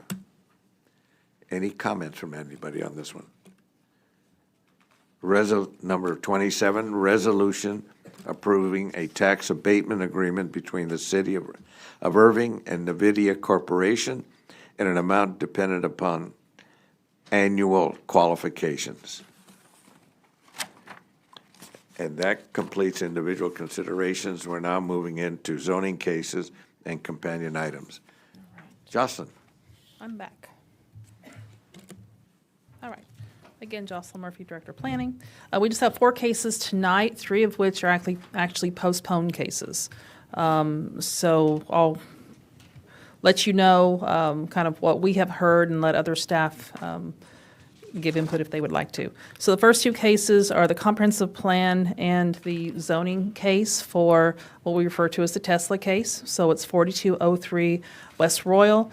The comprehensive plan future land use change is from business office to manufacturing warehouse. A staff recommendation was denial. We had 1 letter of support, none in opposition. P&Z's recommendation was denial 6-2, and this was postponed from the May 7th council meeting. The reason it was postponed, if I'm sure you remember, there were some concerns about fire and police, just understanding what the proposal is, how they could respond to some of this autonomous vehicles out there.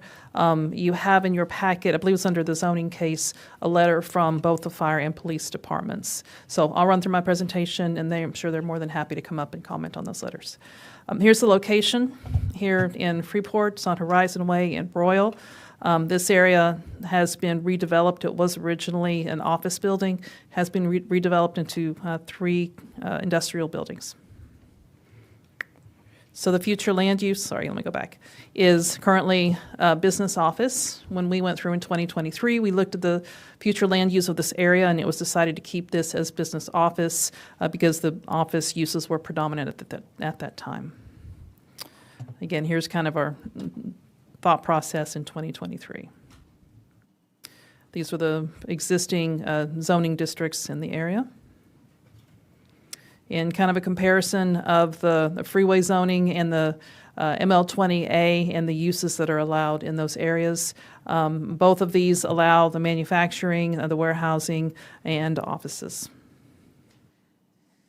We wanted to give you all a little understanding of what was happening in the area. We all have this kind of theoretical sometimes, but real also, the conversion of areas of properties that have even though they're future land use for office, they have the entitlement to be able to build the light industrial. And so if they were zoned freeway or ML20A, they didn't have to go through the zoning case in order to demolish office buildings and build light industrial. So these were some, a couple months ago when we did this, the status of the applications of properties where they were demolishing office buildings and rebuilding industrial. So again, this is the future land use case. And we get into the zoning case. The request is from Tesla. It's 2026-51ZC to rezone from freeway to SP1 ML20A and adding the facility for storage, dispatch, service, and repair of autonomous vehicles fleet. This again is for Tesla. Staff recommendation was denial. 1 letter of opposition, none in support. P&Z was denial 6-2, and again it was postponed. Same location. So here's their site plan. That office building is gone. There are now 3 industrial buildings on site. what Tesla is wanting to do, an area that had been identified for truck trailer storage. They're wanting to put their vehicles ready for dispatch in this location, and then they would use one of the tenant spaces for their repair, maintenance, whatever they need to do. And so they would travel, back and forth, probably constantly on a daily basis for sure, between these two sites. And this is just kind of a zoom in of those two locations. This was the description of what they say they're going to do. It'll be autonomous electrical fleet vehicles. They've explained they're expected to be out in the field most of the time. They'll come home at night, get cleaned, get maintained, and they expect for them not to be in and out all day, but they can explain a little bit more of how they expect to operate their site. And just the properties of the new buildings here in this location. This is where the cars will be stored, and more of the site. And again, you do have a letter from both the fire chief and the police chief in your packet.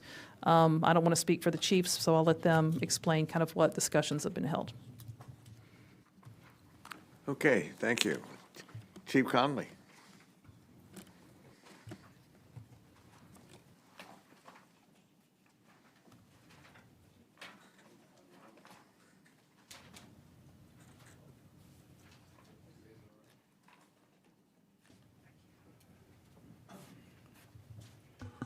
Victor Conley, Fire Chief. I'd just like to say, first of all, Tesla has been very, very interactive with us. They've been very cooperative and collaborative. We've reached out to them. Now we've still got concerns moving forward, of course, with the storage area, but we're going to ask them and be pretty straightforward on sticking to the code, the International Fire Code, on what they can and cannot do at this facility. We've got some concerns about repairs inside the building and the storage parking lot where you got multiple these autonomous or EV vehicles parked next to each other, but that's not against code. So that'll just be a strategy, tactics, and how we address concerns at this location. I would like to have Chief Barlow, my Assistant Chief over training, share with all of y'all the interactions that we've had with Tesla. We've got training going on today with Tesla. It's emergency response procedures on how we interact with the vehicles and the operators at their central command. We've also asked neighboring cities to join in with us for this training, DFW, Capel, Grapevine, and I believe Grand Prairie, correct? So it's been very interactive. We've brought in our partners that Respond Mutual Aid that may have come across these vehicles as well. We want to make sure everybody's prepared and aware. But I'm going to turn it over to Chief Barlow and share some of the specific training that we've been going on with Tesla. All right. Chief. Hi, Council. I'm Assistant Chief Hilton Barlow. So yes, Tesla is conducting training with us, started yesterday and today and tomorrow, 2 sessions each day, 3 hours long. The sessions start off with a presentation on how we interact with the autonomous vehicles from a first responder point of view. If we were to encounter them, how we interact with their dispatch, how we are expected and know how their vehicles are going to respond to us, and how we can also deal with interactions with people inside the vehicle. They have been very hands-on with us, open communication. We have a long training plan established with Tesla already. Again, started yesterday. Today, tomorrow is step 1 on the autonomous vehicles with what they call the Model Y, and that's the autonomous vehicle that has the steering wheel and the pedals. When they have their Cybercab release, which is going to be their second autonomous vehicle, they will bring that out there, and we will have hands-on training with that vehicle as well. The difference between that one and the Model Y is the Cybercab will not have steering wheel and will not have pedals. It's a two-person, a totally autonomous vehicle. We've incorporated additional training. At their request, they provided an additional hour each session for us, solely dedicated to fire. And that is incorporated again at our drill field, where we have had the opportunity to put our hands actually on the car, talk to their dispatchers, integrate the hands-on training, go through all the steps that we would incorporate in our emergency situation. We've also had our neighboring cities, as Chief mentioned. We've had DFW come out there, Capel's come out there, and Grand Prairie has come out there. All have had a very positive response, very positive interaction with Tesla. The next step is going to be when this facility opens up, we're going to start incorporating the fire marshal and our crews out there in the field to come out there and start doing pre-fire planning of the building, do on-site visits, and as the construction progresses, we'll continue to go out there. Then when the final product is done, we will have a comprehensive pre-fire plan established as well. In addition to that, Tesla is planning on bringing out more equipment, again, called Tesla Day. That's scheduled for around October 13th through the 16th, a 4-day event where we're going to have all of our hands on all of Tesla products, pretty much except for their rocket ship. All the other products will be out there, including their battery storage systems, their solar panels, all their vehicles, semi-trucks. Everything Tesla will be out there, and again, will have us give the opportunity to have hands-on training, which is very unique. There's been no other company, no other EV vehicle company that's reached out to me or the fire department that's been this thoroughly prepared and welcoming for us.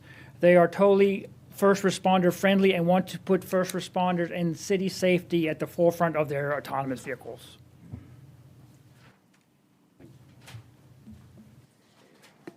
So as you can see, outreach has been good, education's been good. I can't bring forward any negative thoughts at this time for this item not to be approved. I told them from the beginning, if you will bring us in, educate us, make us aware and prepare us, we will be an advocate for you, and they've done that. And so therefore, unless you have any further questions, this is our report to each and every one of you of our interactions with Tesla. Anybody have any comments of our fire chief? Yeah, Mark. I have a couple of questions. Chief, did you look at other cities where Tesla already has these operations in place to see what kind of issues they've dealt with and if they've had any problems, both with the fire safety and also, I, for one, I think others on the council too have concerns about traffic backup and because for the EMS services, as accidents around that area. Anyway, just what have you seen from other cities that already have these operations in place? Yes, sir, Councilman Cronenwell. We've reached out to Chandler, Arizona, Austin, Texas, Houston, Texas, and Dallas. And I'll say in Arizona, they have fought legislation to keep steering wheels and pedals in vehicles. That has not taken place in Texas. I believe there will always be challenges with these vehicles until it completely gets ironed out. And what I mean by that is there's been some challenges with the shooting in Austin with a different company, but it was an EV vehicle, autonomous vehicle, where it stayed and it blocked vehicles from accessing the shooting area that took place in Austin. Also, the explosion of the apartment complex in Dallas, I believe that was a Tesla vehicle that was blocking access for vehicle apparatus getting into the fire area. I will not hesitate to tell my people to push those cars out of the way and get on in there. So the biggest vehicle on the road is going to win, and we're going to get in there and help our people when they need us. Can I speak to that, Chief? Yes, sir. Throughout our training as well, Tesla has made it no bones about it. Should we have to move their vehicle, push their vehicle, drag their vehicle out the way, do what we need to do to their vehicle at their expense. So anything we need to do to get their vehicle out the way, they're willing to understand that we take priority and we will get their vehicle out the way. So yeah, we've got contacts, and Austin's a really good contact. They've given us some tips to look at. There's been some challenges also with pedestrians falling asleep in the vehicle, and they call the fire department to go out and wake them up. So they're actually looking at possibly putting ordinance in to charge those fees for doing that, sending out fire equipment to do that. Hopefully there's some technology that they can put in place to prevent that from happening. But yes, we've definitely reached out to other cities and talked about challenges and some of the concerns there. What I will say is we'll also be looking to put a stakeholder group together. I hope to put fire and police and traffic and some other stakeholders together to look at these challenges on a regular basis and see how we speak to the autonomous vehicle companies to make sure that they address them. We'll also want to work with our corporate communications for possibly putting a concern letter for people that actually ride in these vehicles to express concerns that they have with the company when they ride with them. So we're trying to make it a 360 complete look at this company, learn to interact, be aware of it. It's technology, it's coming, we got to get prepared, and that's what we're trying to do. Well, that's great that you had those communications to be prepared, and it sounds like the word you got back from them was that the partnership with Tesla has been positive in those communities, and things are not going to be perfect as technology gets rolled out and you run into problems, but they're addressing them to make it better, and it's been good partnerships in those communities. You're Is that 100% fair to correct. say? That's correct, yes.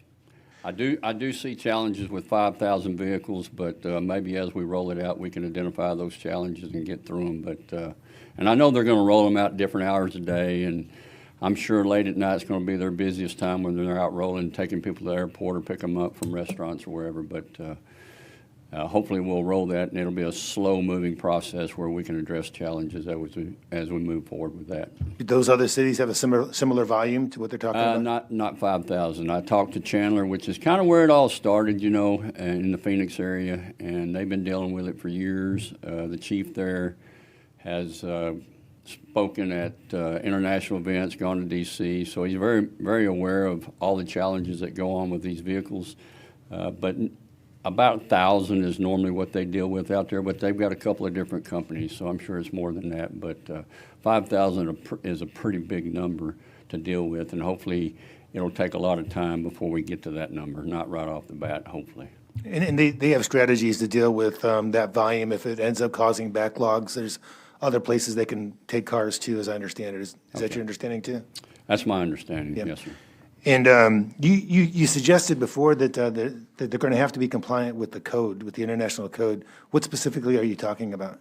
Well, recently, as you know, we adopted the International Fire Code 2024 edition, and we did some amendments there for EV vehicles. Everything from charging. They're not going to be charging their vehicles inside the building. They're going to have a 6-foot masonry wall around it. It cannot be within like 30 feet of the building. Got to have certain cutoffs where the fire department can shut the energy down rather than getting close to the vehicles. So only while charging primarily, not storage, and that's where I'm talking about the concern of having that many vehicles stored in a parking lot. So we'll make sure that storage is far enough away from hopefully the structure we won't cause any damage there. Are you expecting? There's no reason not to expect compliance, is there? No, sir. Okay, thank you. Anybody else? Yeah, David. Thank you, Mayor. Yeah, I was fortunate enough to go out to the training yesterday, and it was a lot more thorough than I expected. But the technology on these vehicles and the on-demand systems were quite impressive as well. Yeah. You know, and talking with fellow citizens and city council, these cars are going to be coming through our city if we want them or not. Yep. You know, it's great that y'all are getting trained and seeing what is coming for probably the rest of our lives, to be frank with you. Yep. So I appreciate what they're doing, and I appreciate y'all getting involved, us delaying this for y'all to get really educated and give us this feedback. Because I told them as well, I said, if the Chiefs give me a thumb down, I'm voting no. So I appreciate it. Well, I just want to say thank you, council. Thank you for giving us this opportunity to get to be more familiar with these vehicles. I know that we've done some training in the past with EV vehicles, not autonomous, but EV vehicles. So we had devices to break the high voltage energy, and they work on these vehicles as well. So that was encouraging to know that we already had tools in place and on our apparatus to help us deal with these particular vehicles. So, but thank you all for putting your confidence and faith in your chiefs and make sure that we're ready and prepared. I appreciate that very much. Thank you. Anybody else? Yeah, Chief, thank you for being out there. I think Luis and I took a ride in it. I'm not sure I like the idea of not having a wheel or steering wheel, and I mean, because it was kind of cool when we rode around it. Something that really jumped out at me, Chief, and something that I think we ought to try to push on, is that if you're going to go through what you're going through and they're willing to front it as much to really help train our people, it'd really be great if we could get them to actually, and maybe they have an actual training manual for our fire department, but that could be, I mean, I guess what I'm saying, if we're gonna do this, we need to be kind of the one that sets the standard. Because it's not getting done at the federal level nor at the state level. So we're kind of on the cutting edge. And secondly, I'd be curious where the other ones that are operating in the US, are they near a major airport like ours? And there's 2 major highways also. So there would be very interesting if in fact they want to be really nice to us and really help us, but you can actually help the rest of the fire departments throughout the country.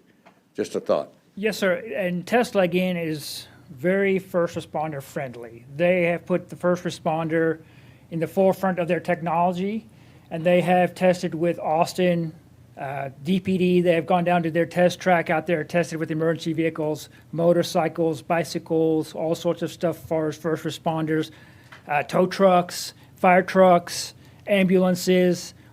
And so they are very technology driven, obviously, but very friendly and responsive to the first responder, understanding that we're the ones who are going to be interacting with these vehicles, and how do they put us at a safe response as well, not jeopardizing our hazards. But one of the things is that they have already created is a very, very, very comprehensive training manual that every one of their vehicles will have a QR code on it. If should we need it, we can scan the QR code and pull up the training response manual. Though it's very comprehensive, and we as a fire department need to be more prepared than that because we won't have time to go through all of that on scene. It does provide us with this resource to do our pre-fire planning, our training ahead of time, so that when we show up, we know how to interact. But Tesla's manual is far better than I've seen anybody else's, and their safety record is way better than their competitors. Yeah, Chief.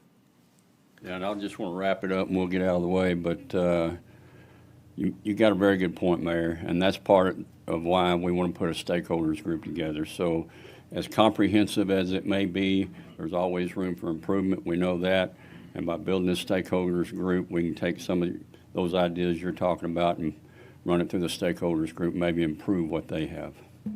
So. Yeah, the bottom line is, whenever we come out of this experience, whether we approve it or not tonight, there's 2 sides. The one side is we can set the tone for the future as far as fire and police and safety to the other buildings that are going to be there, the other property owners.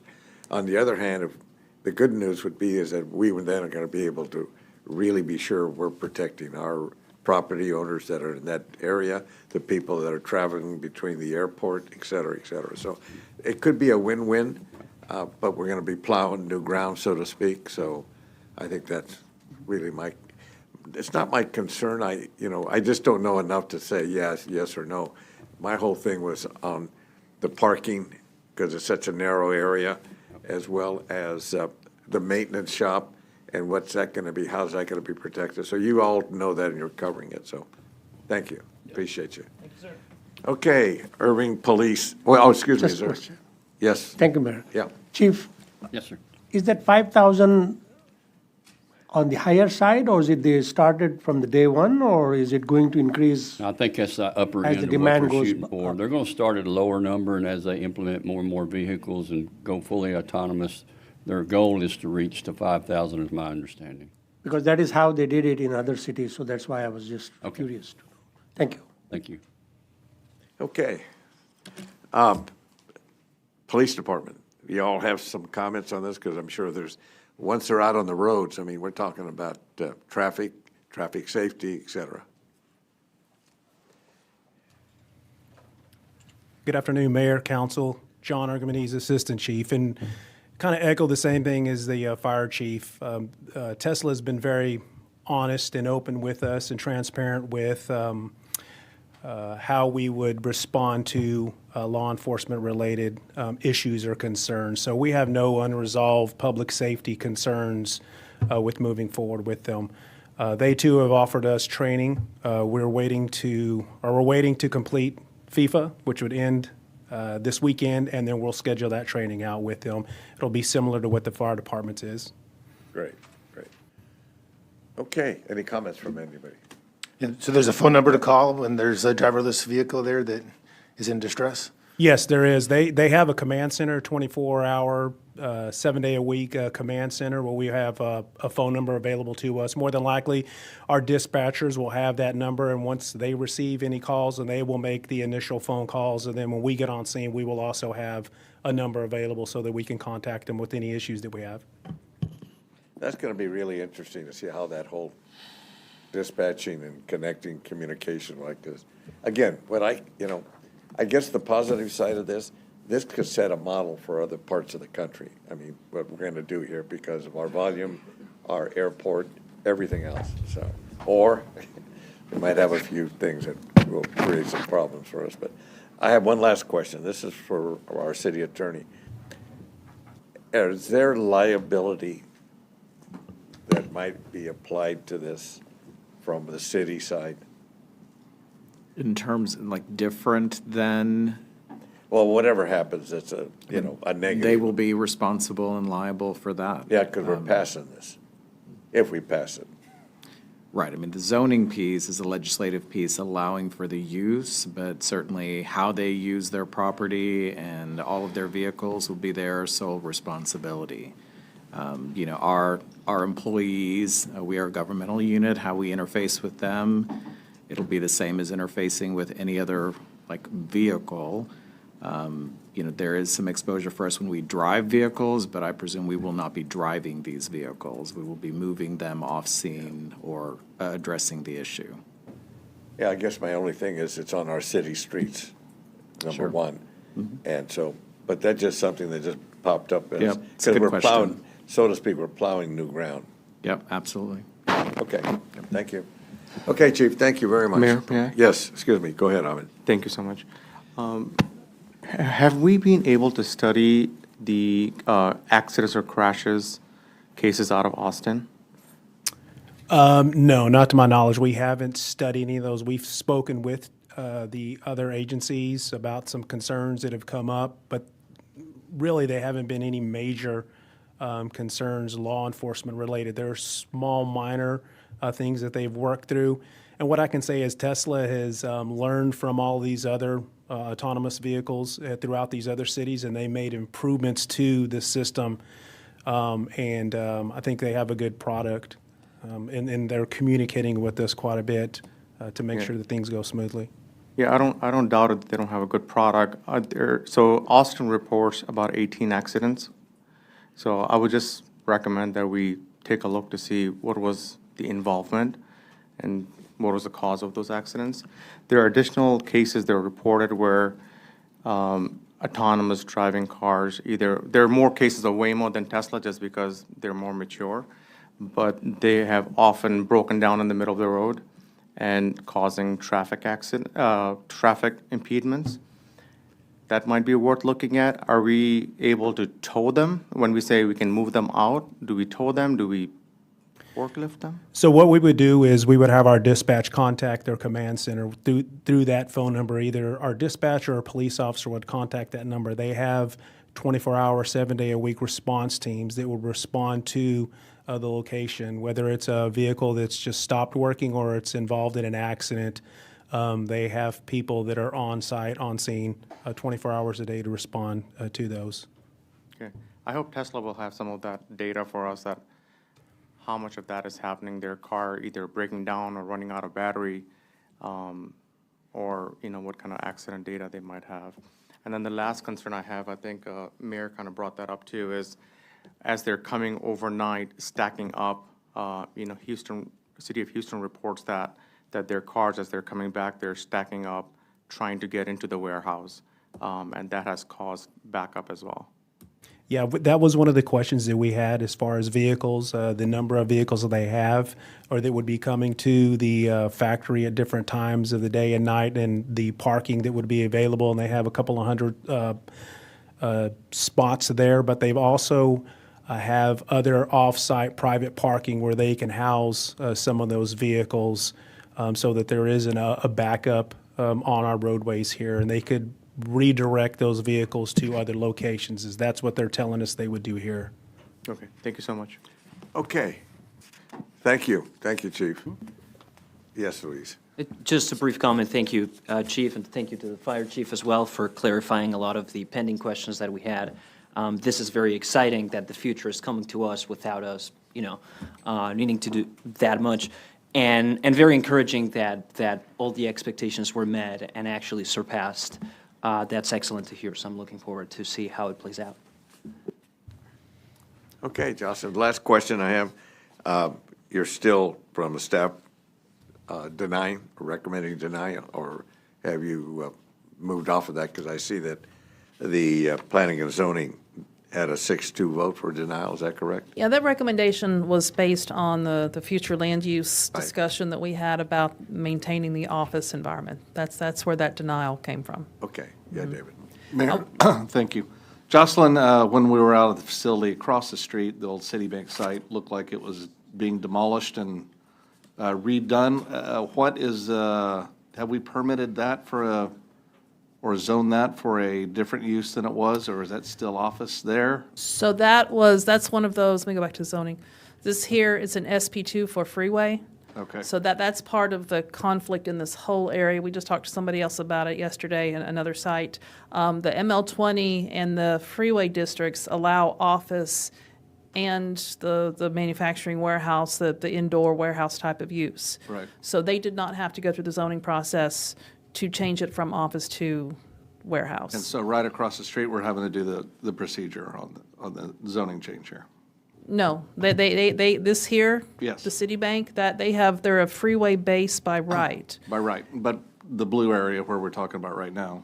It's because it's the outside storage component The as the outside primary storage. Okay. use, Storage. yeah.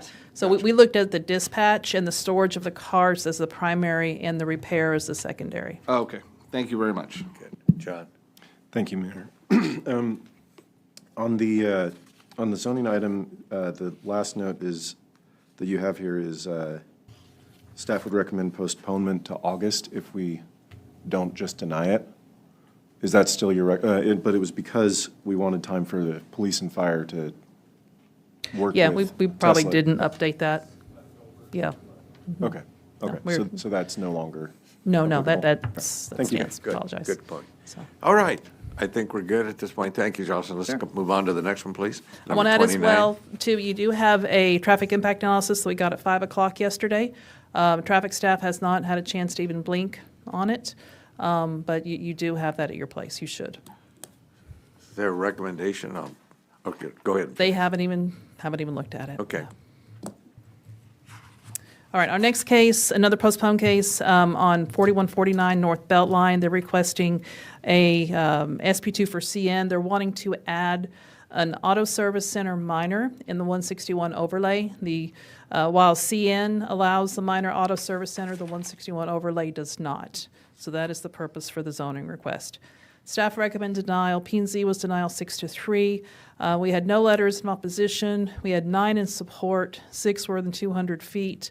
I think we have a map in here of the distribution of those. And again, this was postponed from the June 25th hearing at the request of the applicant, the agent. So here's the site. It is partially floodplain, so all of the property is to the north. I think there are a couple houses here on this adjacent street. It's a zero lot line neighborhood. Future land use. So it is zoned for CN.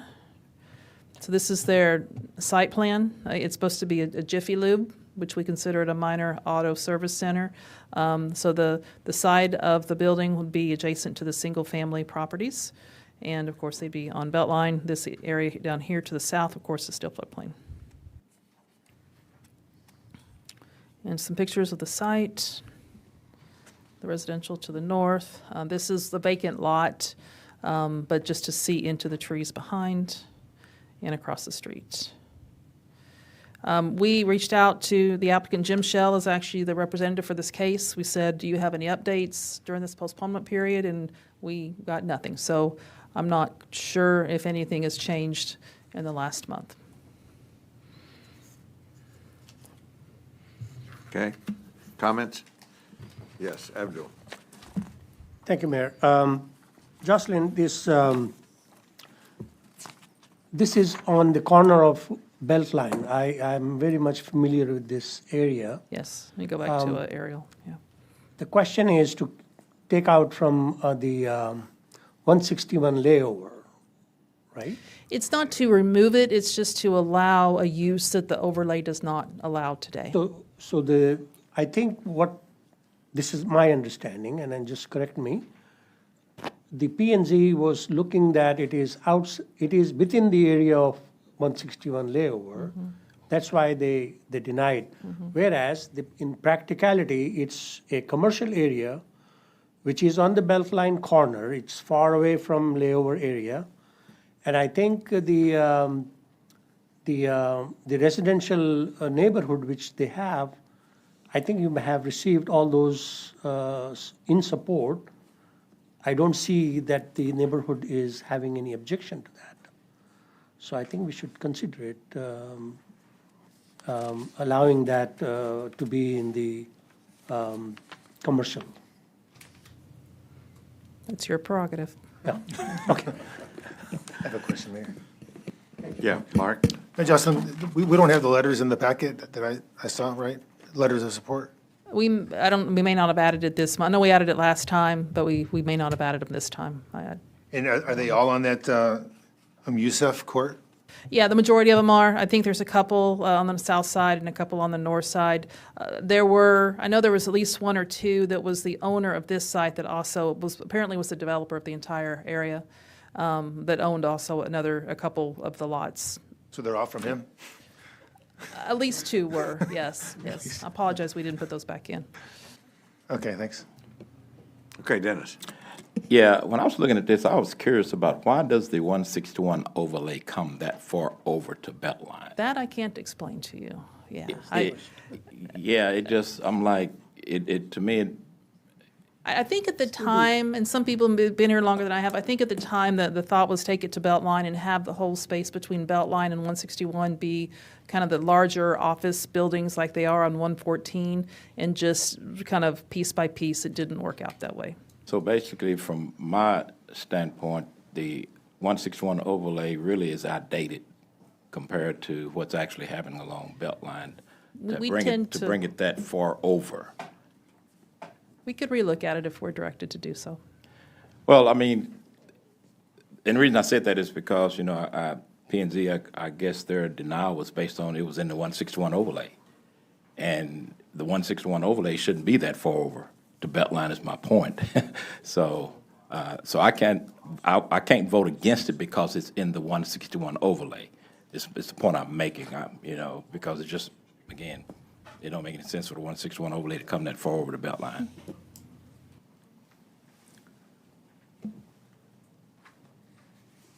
Thank you, Mayor. Abdul?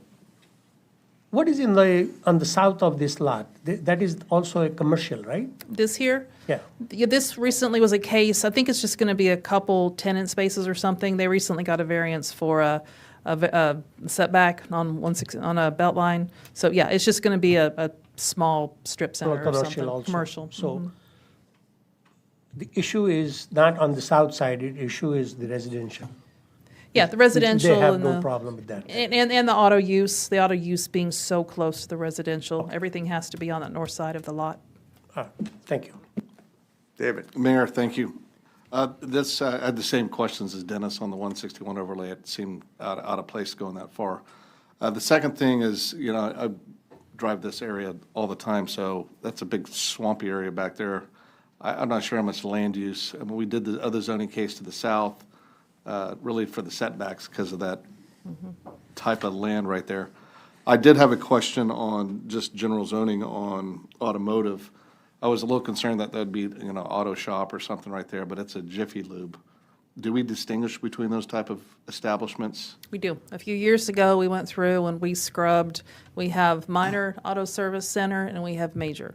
And so minor is the daily stuff. It's the auto or the oil and the tint and the windshield wiper, those types of things where you don't leave your car and there's no overnight storage. You take your car and you go home. And that's what this would be? That's what this would be. This is not the other use? That's not the intention. If they convert over to that, then they'll be talking to code compliance. Okay, great. Thank you. I asked Dan if he would give us a perspective. He remembers. He was around that time. So Dan, if you would, put a little light on us here. The individual transportation, i.e. sometimes land use. The whole area here north of the creek, this was with the 161 that was done some years back. Take Beltline as your north-south road, take 161 as it goes up. That was all owned by healthcare, and they were going to put a hospital here. So when the 161 overlay was coming into be, they asked for that to be put into this for design standards and everything else that it has. Great, now we know. Thanks, Dan. Okay, anything else on this? Okay, everybody good? Okay. Yeah. Dan, you look, you're not that old, man. I mean, I'm impressed. He was Okay. 13 at the time, yeah. Final item for All right. our zoning cases. Our one new case, this is at the Music Factory, so 3000 West Las Colinas. This is to take, I believe it's 4 parking spaces in front of Building B1, and they're currently parallel parking spaces, converting those into outdoor eating, an outdoor patio. So on your consent agenda earlier was the development agreement in order to make this change, and so this is the zoning change for the REB detailed site plan for the entire site. Staff recommend approval, P&Z approval 8-0, no opposition or support. Of course, the site. So this is south, where the pavilion is. North is up here. So this is building B1, and so it's just these spaces in the front. I think I have it zoomed in, yeah. And so they'll just be converting these into a little outdoor patio, be keeping the through sidewalk. And there's discussion, we're working through with inspections and fire just to make sure that the people who are eating here are protected from the traffic. And so they're going to work through that at the building permit. The parking, it takes away 4 spaces, so they've got plenty of parking. And just some look of the current properties. I'll be happy to answer your questions. Questions? Okay. Right. Thank you. Thank you. We'll see. At this time, Chris, let me ask you a question. We've got our bond sales as well as the final item on wastewater. Would this be an appropriate time for us to take a break and also then get called back into executive session, Yes, city sir. attorney, or how would you like to go? That works for me if it works for council. Okay. Why don't we take a break, and then we'll come back and go right into executive session, and then we'll finish up with items 4 and 5, okay? Thank you.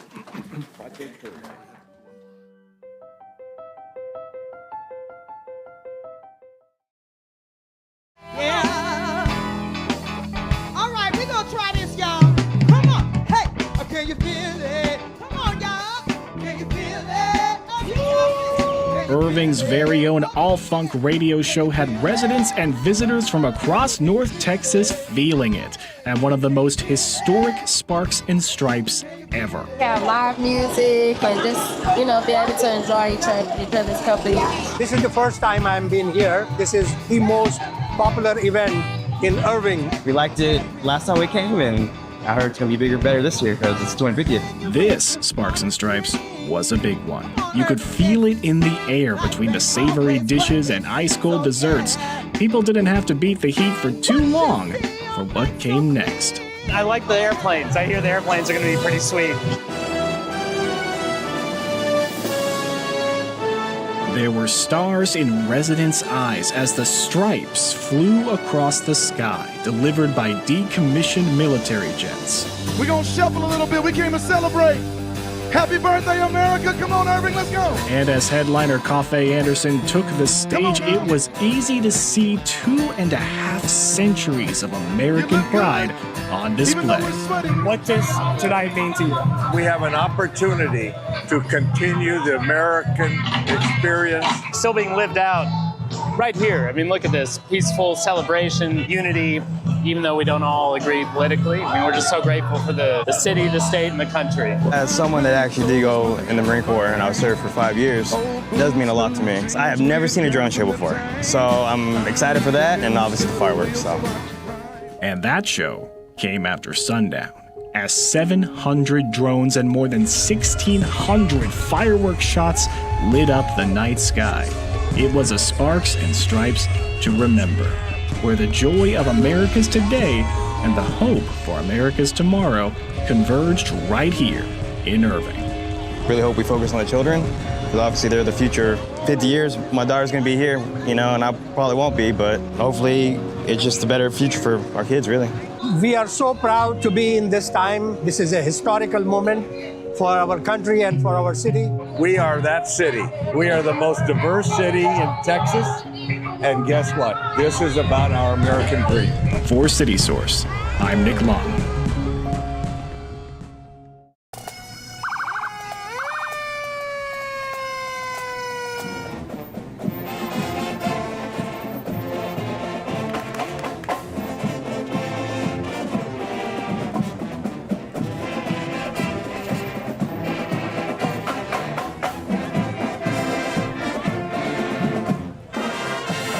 I've been coming for years. I grew up here in Irving. I've been coming every year. This is my 8th time actually celebrating and coming to the 4th of July festivities. Irving's 4th of July parade is one of the community's favorite traditions. It's exciting. I'm like a little kid about it. I'm patriotic.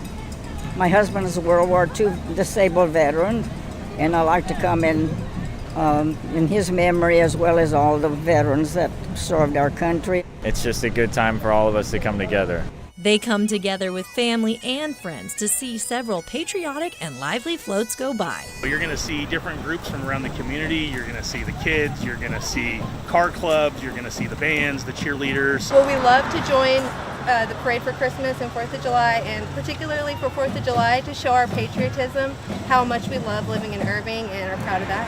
The celebration continues after the parade as everyone heads over to Heritage Park for live music, activities for kids, and some new additions.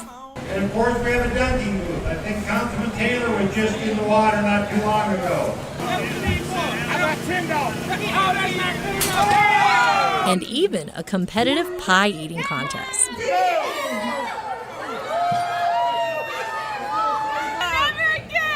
The city provided plenty of sweet treats for all to beat the heat while enjoying another festive 4th of July event. So everybody coming out to see the friendly faces of everyone in the community is always a great thing.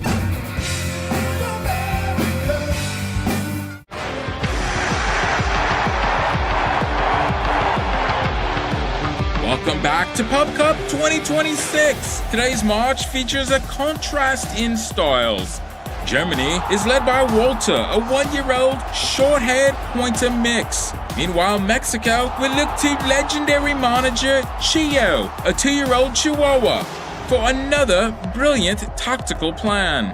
Walter's fancy footwork and elite dribbling skills make him one of the top strikers around.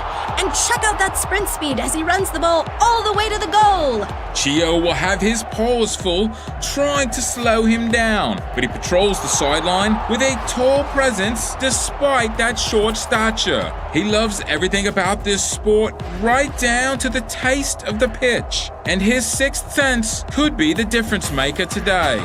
We're looking forward to another exquisite match here at Irving Stadium. And afterward, both of these incredible doggos are looking for a new team to call home. If you'd like Walter or Chio to lead your squad, visit irvingtx.gov/adopt or head down to Irving Animal Services. Irving residents now officially have another way to get around.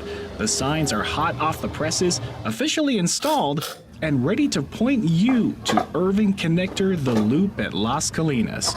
Whether you're heading to the Irving Convention Center, the Toyota Music Factory, or just want to take in the famous Mustangs, you can get there for free on the Loop at Las Colinas. Monday through Sunday, 11 a.m. to 10 p.m. every 15 to 30 minutes, an Irving Connector van will be doing a figure eight around Las Colinas Boulevard and Lake Carolyn Parkway.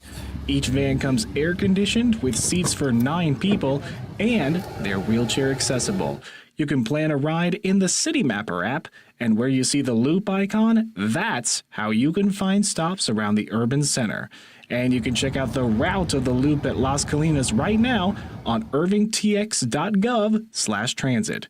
For City Source, I'm Nick Lawton.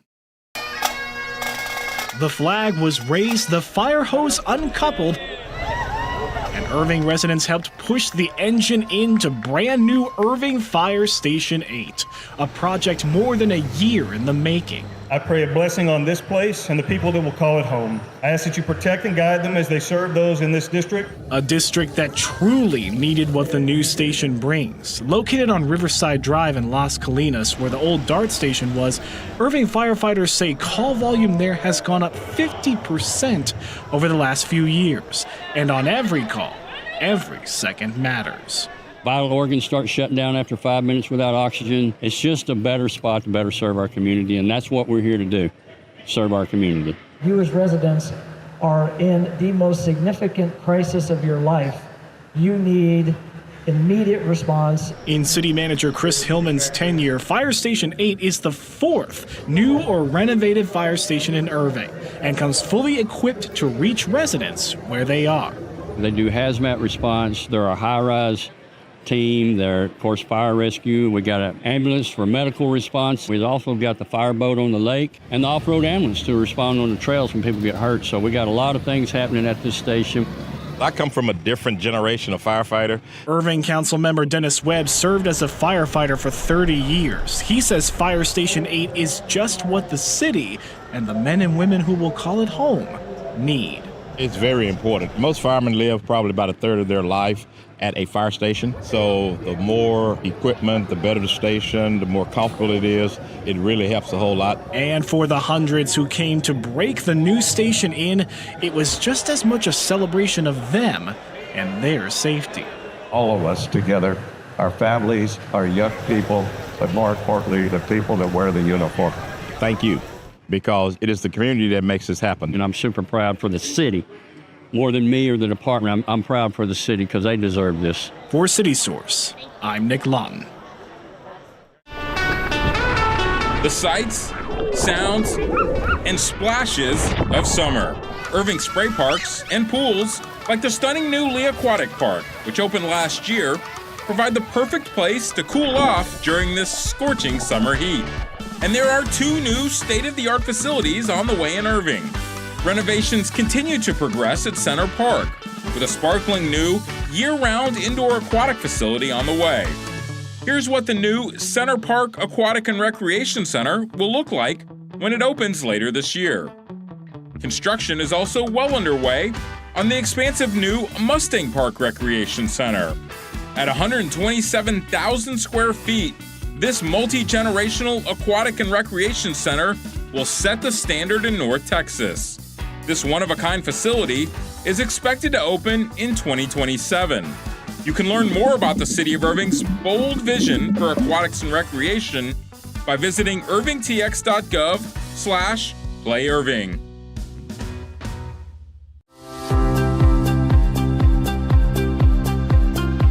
Looking for something fun to do?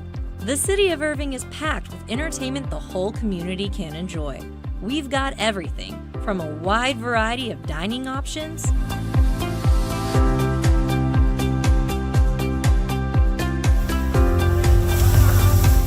many types of art to see,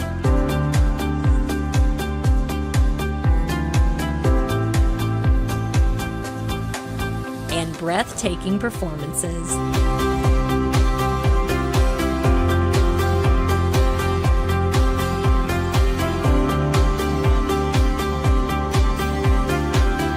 Irving has it all.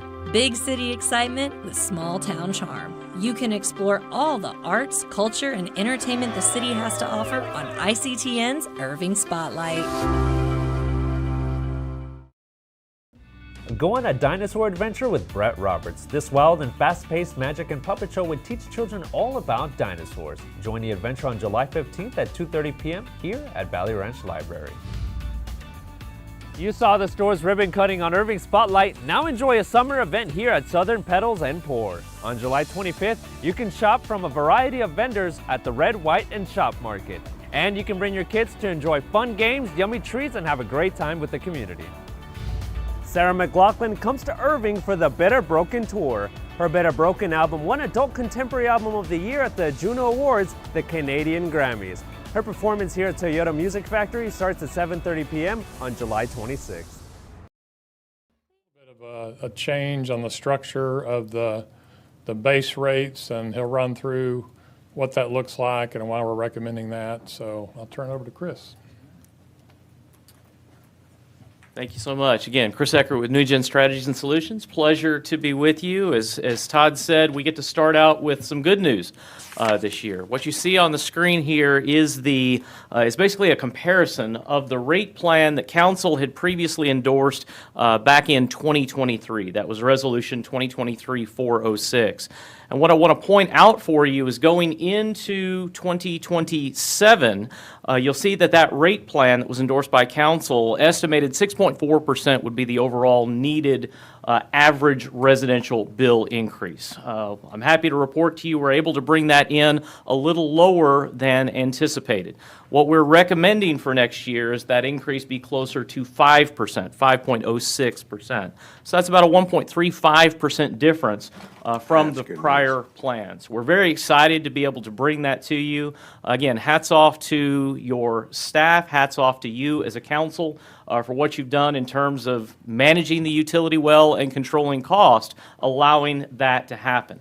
And so I'll be working through what the plan is, what the recommendation is for next year. That average bill right now for 10,000 gallons water, 8,000 gallons wastewater for a resident, that bill right now is $101.85. Our recommendation will take that to $107 even next year as the monthly bill. So, and again, I'll have more slides as we go through this, but just want to start with that we are ahead of plan, if you will. As we go back and look at history, going all the way back to 2017, you can see how that average customer bill has changed since that time. If you were to draw a straight line across, you're running an effective average annual increase over that period of about 3.6%. When we look at indices that are published by the St. Louis Reserve, they publish a utility index that we track. That utility index is actually running about 4.14% over that same period. So not only are you able to bring in rates a little lower this coming fiscal year than we anticipated, but you're actually running ahead of what other utilities are doing in terms of their increases and what they're seeing from an inflationary perspective. So again, you're managing your utility very well. You're able to provide very cost-effective service for your citizens. You do have a two-part rate. What you see here are the current water rates, a two-part rate, a fixed charge on the left-hand side. That varies based on the meter size. On the right-hand side, you see the volumetric rate. From a water standpoint, you employ what we call a conservation-based or inclining block rate structure that escalates, or the unit rate increases as you use more water. So when you look at your pricing structure, you're sending a strong conservation signal to your residents and to your businesses.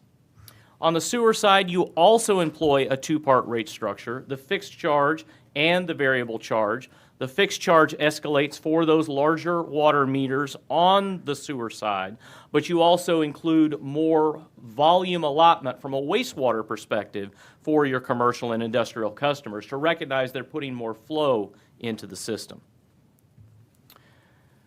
Two key drivers for the utility when we look at costs going forward. One is wholesale expense, the other is capital expense. So again, you purchase some water from the city of Dallas, that's at the top. You see what that DWU cost is in millions of dollars. That's actually decreasing a little bit year over year.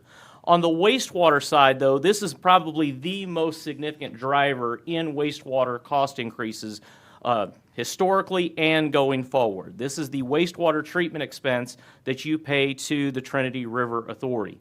You see year over year that's going up about 3.4%, but that represents about 62% of your overall wastewater budget. So this is a significant component that drives your wastewater cost overall. When you think about the utility, that wholesale service that you pay for, that represents the cost of goods sold. It's our recommendation that you pass the increase in the cost of goods sold on to ratepayers, and for that to happen, that requires about a 2.1% increase in your rate just to pass through the cost increases that are being passed to you by TRA. So again, this is a significant driver, particularly on the wastewater side. Just as you have capital needs on your system, they have capital needs on their system as well. And so this is one of those drivers we did want to point out. As I said, capital is also another significant driver when you look at maintaining your pipes, plants, pumps, all of these things that you have to maintain. You see what that capital plan is going forward. Again, we do have significant investment, but you're balancing that investment well between a solid mix of both cash investment and debt-funded or bond investment. You're maintaining a solid capital structure going forward. But again, these are big dollars. They do drive into the cost of service and what we need to charge in rates to recover that cost of service. As we look at the performance of the rate plan going forward, we look at revenue sufficiency. We also look at what our reserve position is projected to be, as well as our debt service coverage. Recognizing that we do need to issue some debt to fund our infrastructure, we want to maintain a solid credit rating. By maintaining a solid credit rating, that gives us a lower cost of borrowing. So overall, it lowers costs to customers over time. So we do want to make sure we maintain adequate reserves and we keep that debt service coverage healthy. The projected rate plan that we've put together, that we have in front of you, does meet all of those metrics. It ensures we're in a revenue sufficient position for the utility. In terms of policy, one of the elements that we've been working through in the rate structure on sewer, this actually started in 2023. On water, this began last year. But we're proposing and making changes to the fixed charge for larger meters. And so let's talk about that for just a second. When you think about a larger water meter, it can place greater demand on the water system. As those larger meters place more demand on the system, you as the city have to have the capital investment. You have to have the infrastructure in place to meet that demand. So those larger meters cause you to incur a higher cost of service. They cause you to incur more cost on the system. So it's our recommendation that those larger water meters should pay more. The way we structure these charges is we try to create an equivalency between your smaller meters and your larger meters, and we refer to this as a meter equivalency factor. As an example that you see on the screen here, a 4-inch meter, if you look at the amount of demand it can place on the system, it is equivalent to 16.67 3/4-inch meters. And so it's our recommendation that you move towards a charging structure that would reflect that equivalency. This is not something you want to move to immediately. You want to move to over time because this can have significant financial impact on those larger meters. And so we have been phasing into this, and you'll see some of this here in just a second in terms of how we're getting there. We are monitoring this every year. We're making small, gradual movements in this direction because we do want to prevent rate shock for those customers. But again, it is our recommendation that you move towards these meter equivalency factors. Doing so helps protect your residential customers and ensures that those larger meters, which most often are commercial and industrial customers, that they pay their fair share of the cost of service. What you see on the screen here is how we develop these equivalency factors. We've got the capacity in gallons per minute that is recognized by the American Water Works Association. And in the middle column there, the AWWA meter equivalency factor, that's the factor that we want to move towards. The far right-hand side is where you are right now. So for example, a 4-inch meter right now, you charge 7.79 times what a 3/4-inch meter is. Ideally, we want to move that over long term to be closer to that 16.67 mark. Again, this is a process that we move to over time.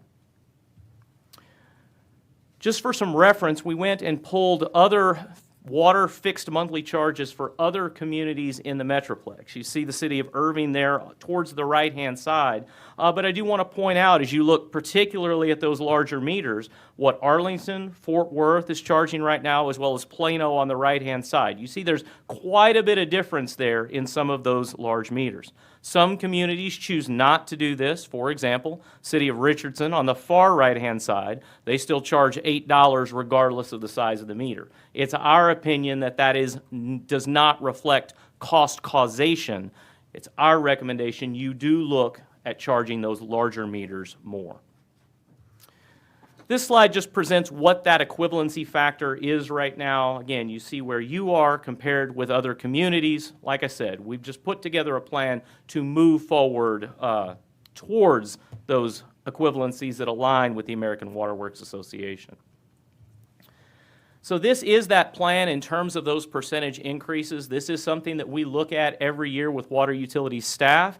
We can always slow this down. We can spread it out if need be, if those impacts are becoming too significant for those larger meters. So this is something we monitor. This is policy as you set these rates every year. So what we're proposing for those fixed charges, you see the current column, that's where you stand today. The fiscal year 27 column, that's what we're recommending for next year. Were we to get to those equivalencies, you can see where you would be by 2031, but we will continue to monitor this annually and determine what the appropriate rate action is in each year. On the sewer side, we do the same thing. You're actually a little ahead on the sewer side of where you are on the water side. But again, just phasing into those larger equivalency factors to appropriately reflect cost causation. Then finally, same thing for industrial. You do maintain two different charges right now for commercial versus industrial on the wastewater side because you reflect the quality of sewage that you're getting from those customers. So that does drive a differential in those rates. So as we look at bill impacts going into 2027, as I said, that average residential customer, 10,000 gallons water, 8,000 gallons wastewater, 101.85 is that current bill. Our recommendation takes that to 107. That's a monthly variance there for that average customer of $5.15. Again, that's an overall bill differential there of about 5%. We did estimate you would be higher than that at this time. We do always want to look at our smaller customers. This is our lower volume water users. This often represents our fixed income customers. And so we provide this comparison to you. This is a 3,000 gallon water customer, 2,000 gallons wastewater, so very low water use here. This is likely a single individual living in a dwelling by themselves. Like I said, potentially on fixed income. Right now, they're at $25.03 for that bill. Our recommendation is to take it to $25.90. That's less than $1 a month in that monthly bill increase. But again, we do want to be cognizant of those low-volume customers. On that average bill comparison, again, you see that change from the 101 to the 107. I would remind you, when you're looking at these comparisons, this is not an apples-to-apples comparison. Every community is different. Every other community in the Metroplex is also having these same discussions right now. If you saw my calendar, you would see that we're in front of a lot of city councils at the moment having these same discussions. So what I'm comparing is your proposed bill with everybody else's bill today. If we were to rerun this in October or January, it will look different. It's possible that you will not change your position on this chart once other communities take the action that they're planning to take. Similar on the commercial side, looking at the average commercial bill, this is a 4-inch average bill for commercial, 57,000 gallons water, 43,000 gallons wastewater. This is about a 6.36% increase. This is higher due to that increase in the meter charge. Also, this is a higher volume customer, so they're getting in to those higher blocks. As they use more service, they should pay more because of the water level they're using. When you look at those commercial customers, though, what you see here is just a comparison of just the minimum bill. And you see a little bit of bump here because we are changing that minimum bill. But when you add the volumetric component in, actually compare based on use, 57,000 gallons water, 43,000 gallons wastewater. Right now that customer is at about $844 going to $897. But again, comparing your future bill to everybody's bill today. On a 6-inch commercial bill, again, we're seeing a greater impact, about 8.8%, because of the impact of the increase in the fixed charge. That minimum bill increase, again, you see how you compare to other communities here. There are some other communities that charge those 6-inch customers significantly more in that fixed charge. But when you layer in that volumetric use, you're about $1,075 a month, going to $1,169. Again, comparing your future bill to everyone else's today. So a lot of numbers, a lot going on relative to that. But again, the good news, the key takeaway, the increase is not as high as what we anticipated. We are recommending that you do take the action that we're recommending going into fiscal year 27. But happy to answer any questions you may have for me today. Question, David. Mayor, thank you. Thank you, Chris. Once again, great presentation. As we go accelerate, I guess, the percentage on the higher meter sizes, does that move your 3/4 inch meter sizes down in the percentage rate increases? Or is it going to stay at that kind of steady 5% increase? Ideally, there will still be an increase there because you have so many 3/4 inch meters, but they will not see the same level of increase overall. What it does is actually shifts more cost recovery to your commercial and industrial, takes some of the burden off your residential customers. So it should provide them some relief. Right. And that presentation I sent you on data center, it goes directly to the same thing for uses on where the CapEx is coming from. Yes. So it's I really appreciate this, and I really appreciate comparative numbers to other cities, so we can see if we're in line or out of line on some things. So I appreciate the thoroughness of this. Okay. Any other? Chris? Thank you, Mayor. And again, Council, as Chris highlighted, you had passed a resolution that was looking forward and identifying what we were anticipating rate increases to be over the next 5 years. The good news is next year's rate increase is lower than what we had estimated. And so it's still going up, but we're proud to report that it's not going to be as high, which is good news. Yeah, David. Mayor, I appreciate it. One last question as well. I guess in our control, we have our water system, but our wastewater system, would you say that's 90% out of our control, or do we rely completely on Dow or TRA? I think that slide he has. Let's go back to the cost slide there, because that does help tell the story. You want to jump in there? Well, you can see on the water, and this is broken out really well. It shows percent of water expenses, 17, 18%. That's our Dallas cost. So that's the treatment. That's the water that we do buy from Dallas.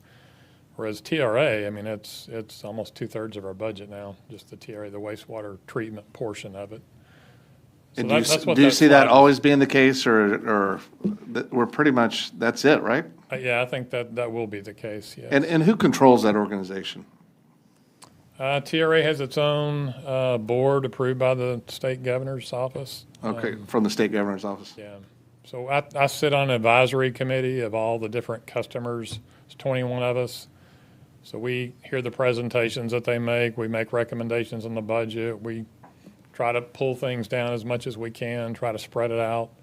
But ultimately, it's their board that's going to make that decision. But we do get a chance to hear their presentations and provide input, but they're controlled by a separate board.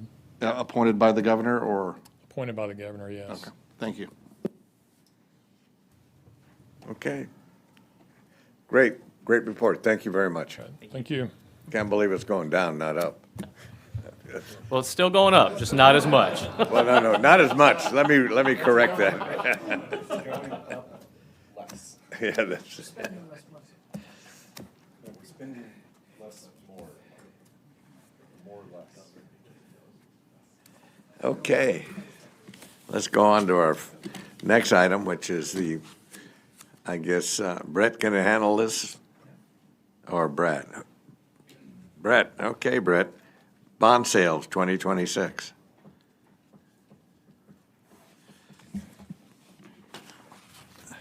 Good afternoon, Mayor and City Council. Brett Starr, Chief Financial Officer. I actually have more good news for you.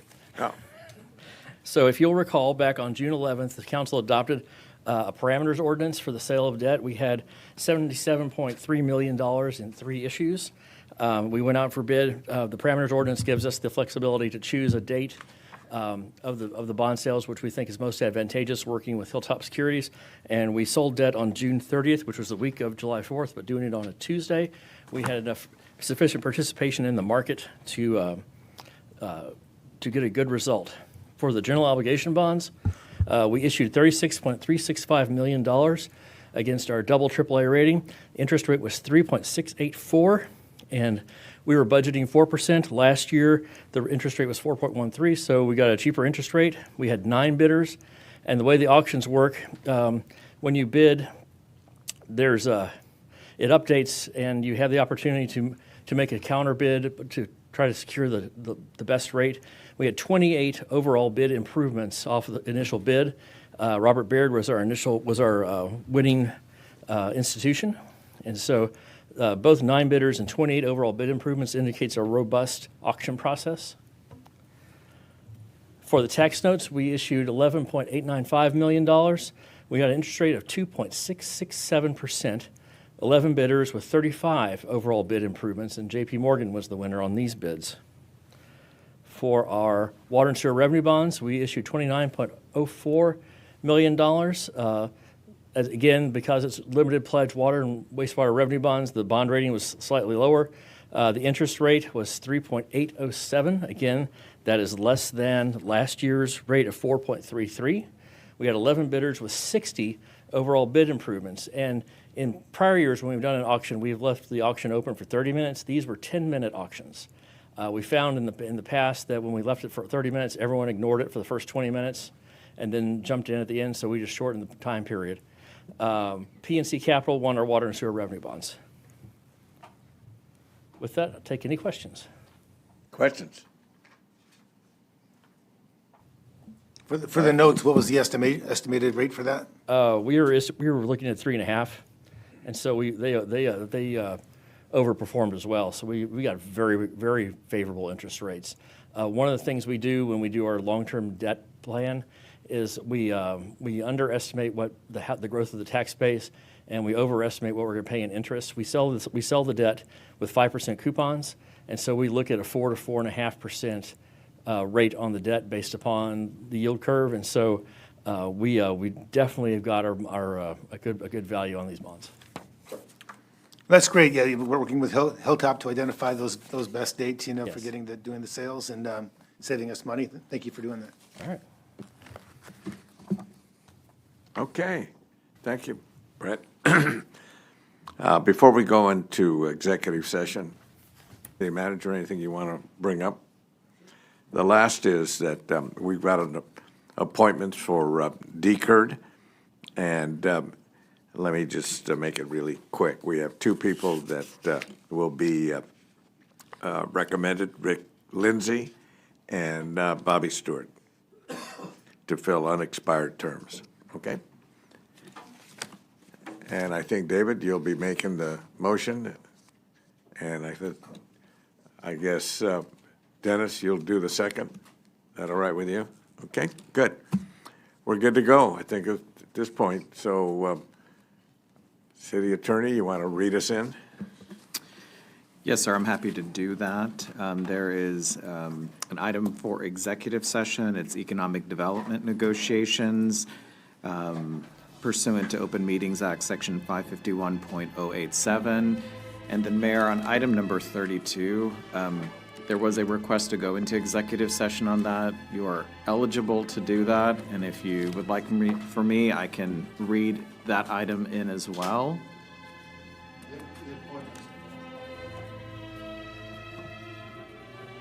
Okay. All right. At this session. Okay, good. All right. All right, sir. I will include that. So this is item number 32 on your regular agenda. And under the personnel exception, Open Meetings Act, Section 551.074, and the time is 3:52.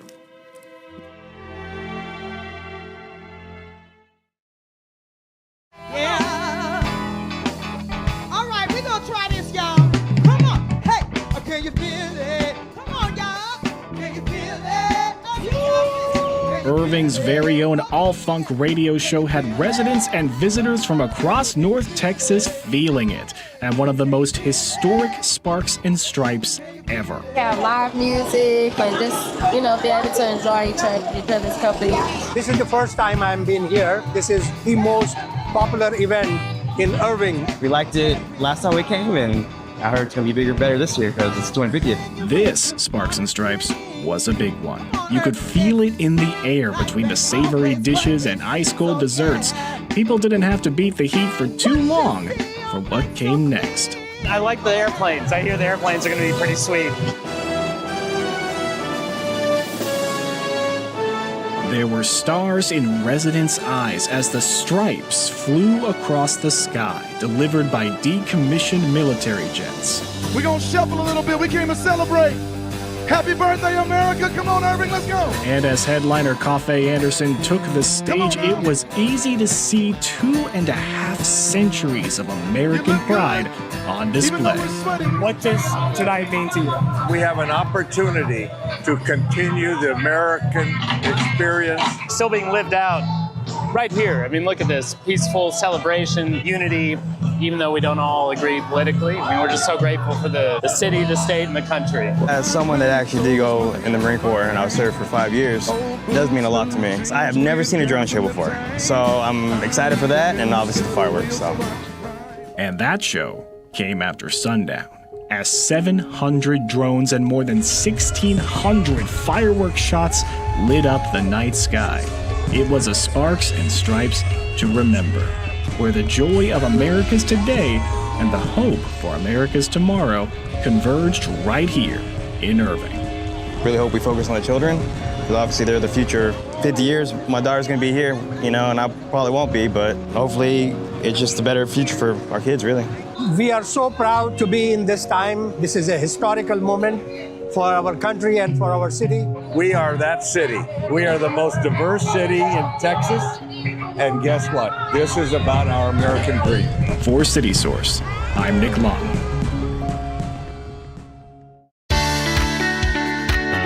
Stars, stripes, and plenty of smiles are on full display at the city's annual 4th of July parade. Close to 60 entries this year, I believe.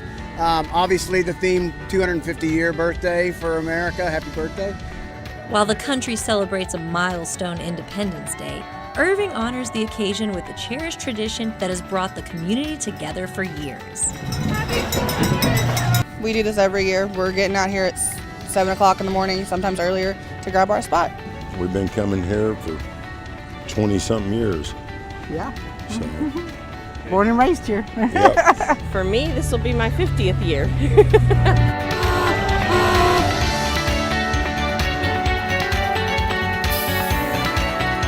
We like to enjoy all the different businesses and seeing all the community together and just get into, enjoy time together in our city. The celebration gathers neighbors from all walks of life, united by patriotism. All the people here together, celebrating in the same spirit. That's good. We love America and what it stands for and the freedom and just seeing all the diverse culture that's out here in Irving. That's one of the things I love about Irving. It's a true melting pot. If you want to see the proof of that, you come to Parade today and you come to this event today. You'll see it. And the best part is everybody's united. Everybody's celebrating 250 years of freedom of America together. The parade may be over, but the 4th of July fun is just getting started. The carnival is now taking center stage here at Heritage Park with games, rides, and plenty of family fun.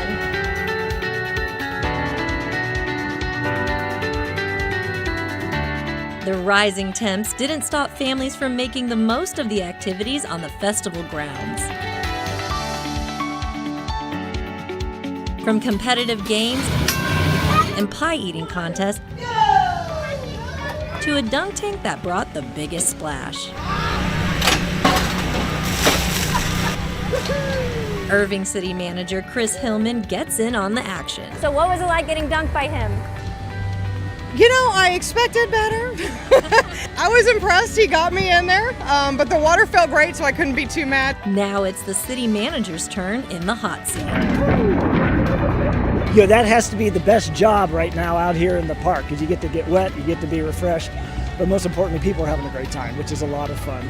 And the kids are having a great time. Some of them can't quite throw it hard enough, but they love coming up and just pushing the button. I did get to see Chris get dunked by his daughter on her first throw. Well, she's always wanted to do that. But no, it's a lot of fun. The great thing is, whether it's my family, any family can come out here and just enjoy a great experience. This is what Irving is all about. At the heart of the celebration is a chance for families, friends, and community to connect and create lasting memories.